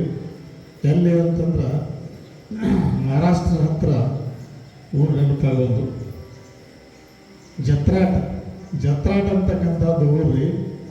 ಅಲ್ಲೇನೂ ದೇಸಾಯಿ ಮನೆತನದು 3 ತಲೆಮಾರದಿಂದ ಅವರಿಗೆ ಮಕ್ಕಳಾಗಿದ್ದಿಲ್ಲ. ಈಗ ಒಬ್ಬ ದತ್ತಕ ಬಂದ್ರೆ ಮುಂದಿನ ದತ್ತಕ ತಗೋಬೇಕು, ಅದರ ಮುಂದೆ ಬಂದ್ರೆ ಅವನು ದತ್ತಕ ತಗೋಬೇಕು. ಹೀಗೆ 3 ತಲೆಮಾರಿನಿಂದ ದತ್ತಕದ ಮಣಿತನ. ಕೊನೆಗೆ 3ನೇದು ಅವನಿಗೆ ಏನಾಗಿತ್ತು ಅಂದ್ರೆ ಒಂದು ಹೆಣ್ಣು ಹುಟ್ಟಿತು. ಒಂದು ಹೆಣ್ಣು ಮಗು ಹುಟ್ಟಿ 17 ವರ್ಷ ಆದರೂ ಮಕ್ಕಳಾಗಲಿಲ್ಲ. ಅವಾಗ ಏನಾಯ್ತು ಅಂದ್ರೆ ಮೋಹನ್ ಮಲ್ಲಿಕಾರ್ಜುನ ಅಜ್ಜವರು ಸುದ್ದಿ ಕೇಳಿ ಅಲ್ಲಿಂದ ಬಂದರು. ಅವರು ಬಂದ ನಂತರ ಇಲ್ಲಿ ಬಂದು ಅಜ್ಜವ್ರ ಹತ್ರ ಆಶೀರ್ವಾದ ತಗೊಂಡು ಇಲ್ಲಿಂದ ಔಷಧಿ ತಗೊಂಡು ಆಶೀರ್ವಾದ ತಗೊಂಡು ಹೋದ ನಂತರ ಅವರಿಗೆ ಗಂಡ ಮಗನ ಹುಟ್ಟಿದ. ಆದರೆ ಅವರಿಗೆ ಬರಬೇಕು ಹೇಳಬೇಕು ಅನ್ನುವಂಥ ಪ್ರಜ್ಞೆ ಇಲ್ಲ. ಹೊಳೆ ದಾಟಿದ ಮೇಲೆ ಏನಂತಾರೆ, ಹೊಳೆ ದಾಟಿದ ಮೇಲೆ ಅಂಬಿಗಾಡ್ಮೆಂಟ್ ಅಂತದಂಗೆ ಅಂತವ್ರಿಗೆ. ಆದರೆ ಅವ್ರು ಮಹಾರಾಷ್ಟ್ರ ಜನ ಎಲ್ಲ ಎಲ್ಲಿಗೆ ಬಂದ್ರೆ ಆ ಕೂಸಿನ ಕರ್ಕೊಂಡು ಅಂದ್ರೆ ಗುಡ್ಡದ ಎಲ್ಲವೂ ಹೊಂಟ್ರಿ ಅವರು.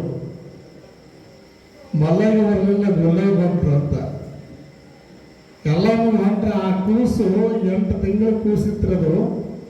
ಇಲ್ಲೇನು ಮಮದಾಪುರ ಕ್ರಾಸ್ ದಾಟಿದ ಕೂಡಲೇ ಎಳಾಕಂದಿತ್ತು, ಚಿಟ್ಟು ಚಿಟ್ಟು ಚಿಟ್ಟು ಚಿಟ್ಟು ಚಿರಾಕಿರ್ತೈತೆ ಕೂಸೋದು. ಅಂತ ಬಾಯಿ ಮುಚ್ಚವಲ್ದು. ಇಲ್ಲಿಂದ ಹುಡುಗ ಚೂರು ಬರ್ತೀವಿ ಅಲ್ಲಿ ಹೋಗಿ ಏನು ಮಾಡ್ರಿ ಅಂದ್ರೆ ಎಲ್ಲವೂ ಗುಡಾಗ ಹೋಗ್ಲಿಲ್ಲ ಅವರು. ಅಲ್ಲೇ ಗಡಬಡಿಸಿ ಗುರಿ ಹೊರಗೆ ನಾವು ಹೊಸ್ತಲ್ಲಿ ಕಾಯಿ ಹೊಡ್ಕೊಂಡು ಹೊಳ್ಳಿ ಊರಿಗೆ ಹೋಗಿ ಅಂತ ಬಂದರು. ಹೊಳ್ಳಿ ಊರಿಗೆ ಹೋಗೋಣಂತ ಹೊಳ್ಳಿ ಹೊಂಟಾಗ ಅವ್ರ ಅವ್ರಿಗೆ ನೆನಪಾಕೈತೆ ಅಲ್ಲಿ ಕಮಾಂಡ್ ನೋಡಿ, ಇಲ್ಲ ಅಜ್ಜರು ಭೇಟಿಯಾಗಿ ಹೋಗಿ ನೀಡ್ರಿ ಇಲ್ಲಿ ಅಂತಂದರು. ಅಜ್ಜವರು ಇದೇ ಕಟ್ಟಿ ಮೇಲೆ ಕುಂತಿದ್ರು. ಅವ್ರ ಗಾಡಿ ಬಂತು. ಬಂದ ಮೇಲೆ ಆ ಖುಷಿನ ತೊಗೊಂಡು ಬಂದ್ರು. ಹ್ಯಾಂಗೆ ಅಲ್ಲಿ ಹೊರಗೆ ಸೌಂಡ್ ಕೇಳ್ತಿತ್ತು ಅದು ಚೂರುದು. ಯಾರೋ ಆರಾಮಲ್ಲಿ ಕೂಸ್ತು ಅಂದ್ರಂದೇವು ನಾವು. ಅದೇನು ಚಿಟ್ಟು ಚಿಟ್ಟು ಚೀರ್ತಿತ್ತು. ಇಲ್ಲಿ ಬಂದರು. ಇಲ್ಲಿ ಒಳಗೆ ಬರೋದಕ್ಕನ ಅಜ್ಜವ್ರಿಗೆ ಹೆಂಗೆ ಗೊತ್ತು, ಆ ಕೂಸಿಗೆ ಹೆಂಗೆ ಗೊತ್ತು. ಆ ತಾಯಿ ಕೂಸಿನ ತೊಗೊಂಡು ಅಲ್ಲಿದ್ದು ಇವ್ರು ಅಜ್ಜಾರು ಕೂತ್ಕೊಂಡು 2 ಕೈ ಜೋಡಿಸಿ 4 ಕೈ ಮಾಡಿ ಓಂ ಅಂದರು. ಆ ಕೂಸು 8 ತಿಂಗಳ ಕೂಸು ಅಳೋದು ಬಿಟ್ಟಿತ್ರಿ. ಅಳೋದು ಬಿಟ್ಟು ಅದು 2 ಕೈ ಜೋಡಿಸಿ ಅದು ಓಂ ಅಂತ ಹೇಳಿ ಹಾಕಿರ್ತಾರೆ ಅವರು. ಅವಾಗ ನೋಡಿದಾಗ ನಮ್ಮ ಮೈಕುಲ ನೆಟ್ಟಗದು ಒಂದು ಬಾರಿಗೆ. ಯಾಕಂದ್ರೆ ಆಮೇಲೆ ಆ ಕೂಸು ಹೆಂಗೆ ಹೋಗೋದಂತ ಹಂಗೆ ಅಜ್ಜಾರ ಸಿಕ್ಕು ಬಗೆ ಇರ್ತು. ಇಲ್ಲೊಂದು ಯಾವ ನಂದಿ ಹುಡುಗ ಇರ್ತೈತಿ. ಆ ಹುಡುಗರು ಓಂ ನಮಃ ಶಿವಾಯ ಅಂದ್ರೆ ಸಾಕು, ಊರು ಓಂ ನಮಃ ಶಿವಾಯ ಅಂತಾರೆ, ಅದು ಓಂ ನಮಃ ಶಿವಾಯ ಇರ್ತೈತಿ. ಕಾರಣ ಏನಂದ್ರೆ ಮಕ್ಕಳು ಅನ್ನಾಕತ್ತಂದ್ರೆ ಇವರು ಅವ್ರಿಗಿಂತ ಸಣ್ಣ ಹುಡುಗರಿಗಿಂತ ಹೆಚ್ಚಾಗಿ ಅನ್ನಾಕತ್ತಾರ. ಹಾಗೆ ಇವರು ಓಂ ಅನ್ಬೇಕು. ಆ ಹುಡುಗ ಅಳೋದು ಬಿಟ್ಟು ಓಂ ಅಂತಿದ್ದು ನಗತಿತ್ತು. ಹಂಗಾರಿ ಇಲ್ಲಿ ತೊಗೊಂಡ್ಬಂದ್ರು. ಬಂದು 4 ಕತೆ ಹೇಳಕತ್ರಿ. ಅಪ್ಪ ಇಲ್ಲಿಂದ ಹೋಗ್ಬೇಕಾದ್ರೆ ಚಿಟ್ಟು ಚಿಟ್ಟು ಚಿಟ್ಟು ಚಿರಾದತ್ತಿ. ಇಲ್ಲಿ ನಿನ್ನ ಪಾದಕ್ಕೆ ಬಂದು ಈಗ ನಿನ್ನ ನೋಡಿ ಓಂ ಅನ್ನಕತ್ತಿ. ಅಪ್ಪ 8 ತಿಂಗಳ ಕೂಸು ಹೆಂಗೆ ಹೋಗ್ಬತ್ತದ್ರಿ. ಆದ್ರೆ ಆ ಕೂಸು ಓಂ ಅನ್ನಕತ್ತ. ಅವಾಗ ಅಜ್ಜಾರ ಅಂದರು, ಆ ಕೂಸಿಗಿದ್ದವರು ನಿಮಗಿಲ್ಲಿ ಹೋಗ್ರಿ ಅಂದರು ಅವ್ರಿಗೆ.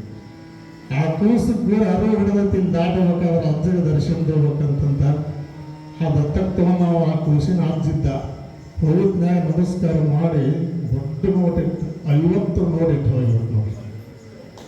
50 ನೋಟ್ ಇಟ್ಟಾಗ ಅವಾಗ ಅಜ್ಜಾರು ಅದಕ್ಕೂ ಏನು ಅನ್ನಲಿಲ್ಲ. ಆಯ್ತಪ್ಪ ಅಂತೇಳಿ ಅಲ್ಲಿ ಬೆಟ್ಟು ಕಟ್ಟಿಗೆ ಹಾಕಂತೇಳಿ ನಮಸ್ಕಾರ ಅಂತ ಹೋದ್ರು. ಇನ್ನೂ ಹೊಳೆ ಬಂದಿಲ್ಲ ಅವರು. ಮತ್ತೆ ಹೊಳೆ ಬಂದಿಲ್ಲ. ಇನ್ನೇನರ ಆಗ್ಬೇಕು ಅದಕ್ಕೆ ಅವಾಗ ಬರ್ತಾರೋ. ಈ ರೀತಿಯೊಳಗೆ ಮನುಷ್ಯನಲ್ಲಿ ಹೆಂಗಂದ್ರೆ ಕೃತಜ್ಞತಾ ಭಾವ ಇರಬೇಕು. ಗುರುವಿನ ಹತ್ರ ಏನು ಅಂತಂದ್ರೆ ನಮ್ಮಲ್ಲಿ ಅನನ್ಯತಾ ಭಾವ ಇತ್ತಂದ್ರೆ ಸದ್ಗತಿ ದೊರಕ್ತದೆ. ಆ ಲೋಕದ ಜನ ಅಂತಂದ್ರೆ ಹೆಂಗಿರ್ತೀವಿ ಅಂದ್ರೆ ಗುರುವಿನ ಹತ್ರ ಏನೋ ಒಂದು ಆಕತ್ತಂದ್ರೆ ಬರ್ತೀವಿ, ಇಲ್ಲಾಂದ್ರೆ ಸದ್ಯಕ್ಕೆ ಬರಂಗಿಲ್ಲ ನಾವೆಲ್ಲ. ಆ ರೀತಿಯಾಗಿ ಆ ಮಹಾಂತ ಶಿವಯೋಗಿ ಹೆಂಗೆ ಅಲ್ಲಿ ಮಕ್ಕಳ ಭಾಗ್ಯ ಕೊಟ್ಟನೋ ಇಲ್ಲಿಯೂ ಸಹಿತ ಶಿವಯೋಗಿಗಳು ಎಷ್ಟೋ ಸಾವಿರ ಲಕ್ಷಾವಧಿ ಜನರಿಗೆ ಆ ಭಾಗ್ಯವನ್ನು ಕರುಣಿಸಿದ್ದಾರೆ. ಅಂತಹ ಪೂಜ್ಯರ ಕೃಪಾಶೀರ್ವಾದ ನಿಮ್ಮೆಲ್ಲರಲ್ಲಿ ಇರಲಿ ಅಂತೇಳಿ ಪ್ರಾರ್ಥಿಸ್ತಾ ಇನ್ನು ಮುಂದೆ ಪೂಜ್ಯರ ಪಾದಪೂಜಾ ಕಾರ್ಯಕ್ರಮ ಪೂಜ್ಯರು ತಮ್ಮ ತತ್ವಪದದ ಆಶೀರ್ವಾದವನ್ನು ದಯಪಾಲಿಸಬೇಕು ಭಕ್ತಿಪೂರ್ವಕವಾಗಿ ವಿನಂತಿಸ್ತಾ ಇದ್ದೀವಿ. ತುಂಬೈತಿ ಮನಸ್ಸಿಗೆ ಕತ್ತಲ ಬಂದೈತಿ, ಆಶಾ ತುಂಬೈತಿ ಮನಸ್ಸಿಗೆ ಕತ್ತಲ ಬಂದೈತಿ, ಆಶಾ ತುಂಬೈತಿ ಮನಸ್ಸಿಗೆ ಕತ್ತಲ ಬಂದೈತಿ. ಗುರುವಿನ ತತ್ವ ತಿಳಿ ಅಂದರ, ಗುರುವಿನ ತತ್ವ ತಿಳಿ ಅಂದರ ಚಂದ ತಿಳಿಯತೈತಿ, ಆಶಾ ತುಂಬೈತಿ ಮನಸ್ಸಿಗೆ ಕತ್ತಲ ಬಂದೈತಿ.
ಸಾಧಕರಲ್ಲಿ ರಾಗ ಹೆಚ್ಚೈತಿ ಯೋಗ ಮಾಡುವ ಸಾಧಕರಲ್ಲಿ ರಾಗ ಹೆಚ್ಚೈತಿ ಮಾಟ ಮಂತ್ರ ಬಾಣ ಮತಿಗೆ ಮನಸ್ಸು ತೋತೈತಿ ಮಾಟ ಮಂತ್ರ ಬಾಣ ಮತಿಗೆ ಮನಸ್ಸು ತೋತೈತಿ ಇಷ್ಟಲ ಗಿಡದ ಮೂಲ ಮತ್ತು ಯಾರಿಗೆ ತಿಳಿದೈತಿ ಮೂಲ ಮತ್ತು ಯಾರಿಗೆ ತಿಳಿದೈತಿ ತತ್ವ ಹೇಳುವ ಗುರುವಿನ ಉಪದೇಶ ಯಾರಿಗೆ ಹಿಡಿದೈತಿ ತತ್ವ ಹೇಳುವ ಗುರುವಿನ ಉಪದೇಶ ಯಾರಿಗೆ ಹಿಡಿದೈತಿ ಆಶಾ ತುಂಬೈತಿ ಆಶಾ ತುಂಬೈತಿ ಆಶಾ ತುಂಬೈತಿ ಆಶಾ ತುಂಬೈತಿ ಮನಸ್ಸಿಗೆ ಕತ್ತಲ ಬಂದೈತಿ ಆಶಾ ತುಂಬೈತಿ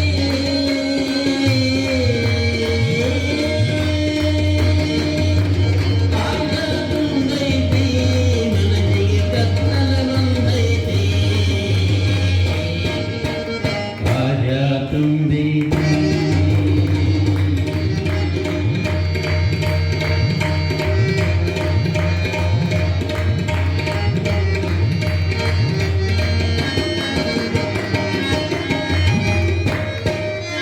ಬುದ್ಧಿ ಹೇಳುವ ಗುರುವಿನ ಹಾದಿಗೆ ಬಂದು ಬರಲಿಲ್ಲ ಬುದ್ಧಿ ಹೇಳುವ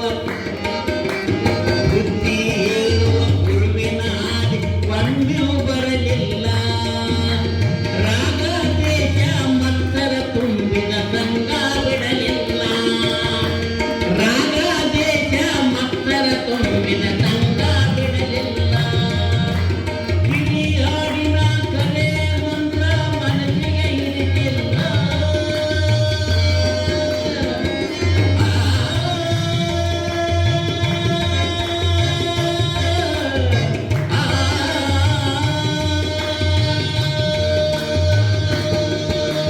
ಕಿವಿ ಹಾಡಿನ ಕಲೆ ಮಂತ್ರ ಮನಸ್ಸಿಗೆ ಹಿಡಿದಿಲ್ಲ ಕಲಿಯುಗದಾಗ ಕೌತುಕ ನುಡಿದಿಟ್ಟ ಕರ್ಮ ಎತ್ತೈತಿ ಕಲಿಯುಗದಾಗ ಕೌತುಕ ನುಡಿದಿಟ್ಟ ಕರ್ಮ ಎತ್ತೈತಿ ಆಶಾ ತುಂಬೈತಿ ಮನಸ್ಸಿಗೆ ಕತ್ತಲ ಬಂದೈತಿ ಆಶಾ ತುಂಬೈತಿ ಮನಸ್ಸಿಗೆ ಕತ್ತಲ ಬಂದೈತಿ ಆಶಾ ಆಶಾ ಆಶಾ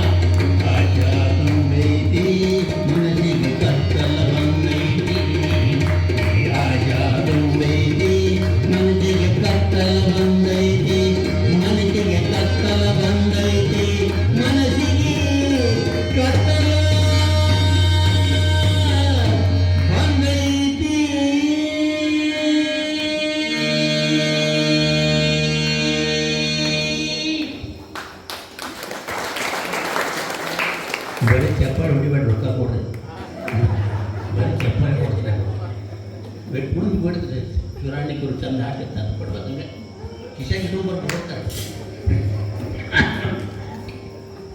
ವನಮಾಯ ಕರಿ ಆಗಲಿ ನೆಕ್ಕಿನಪ್ಪ ಮಲೆಗಾಲೆ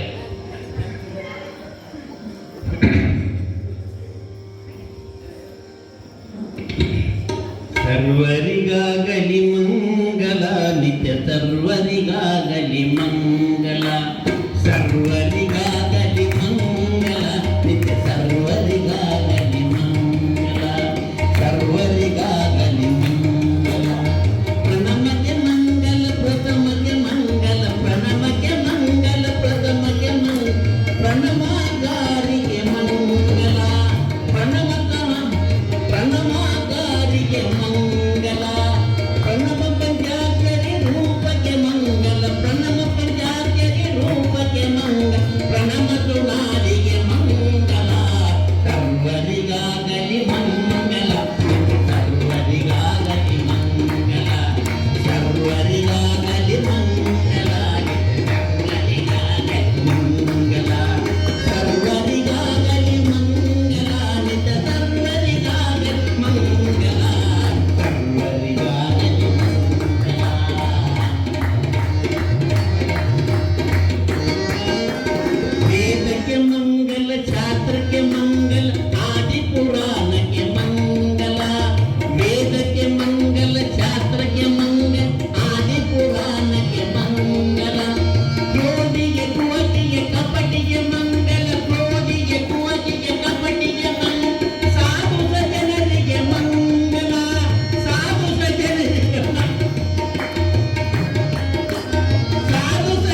ವಿದ್ಯೆಗೆ ಸತ್ಯಗೆ ಮುಕ್ತಗೆ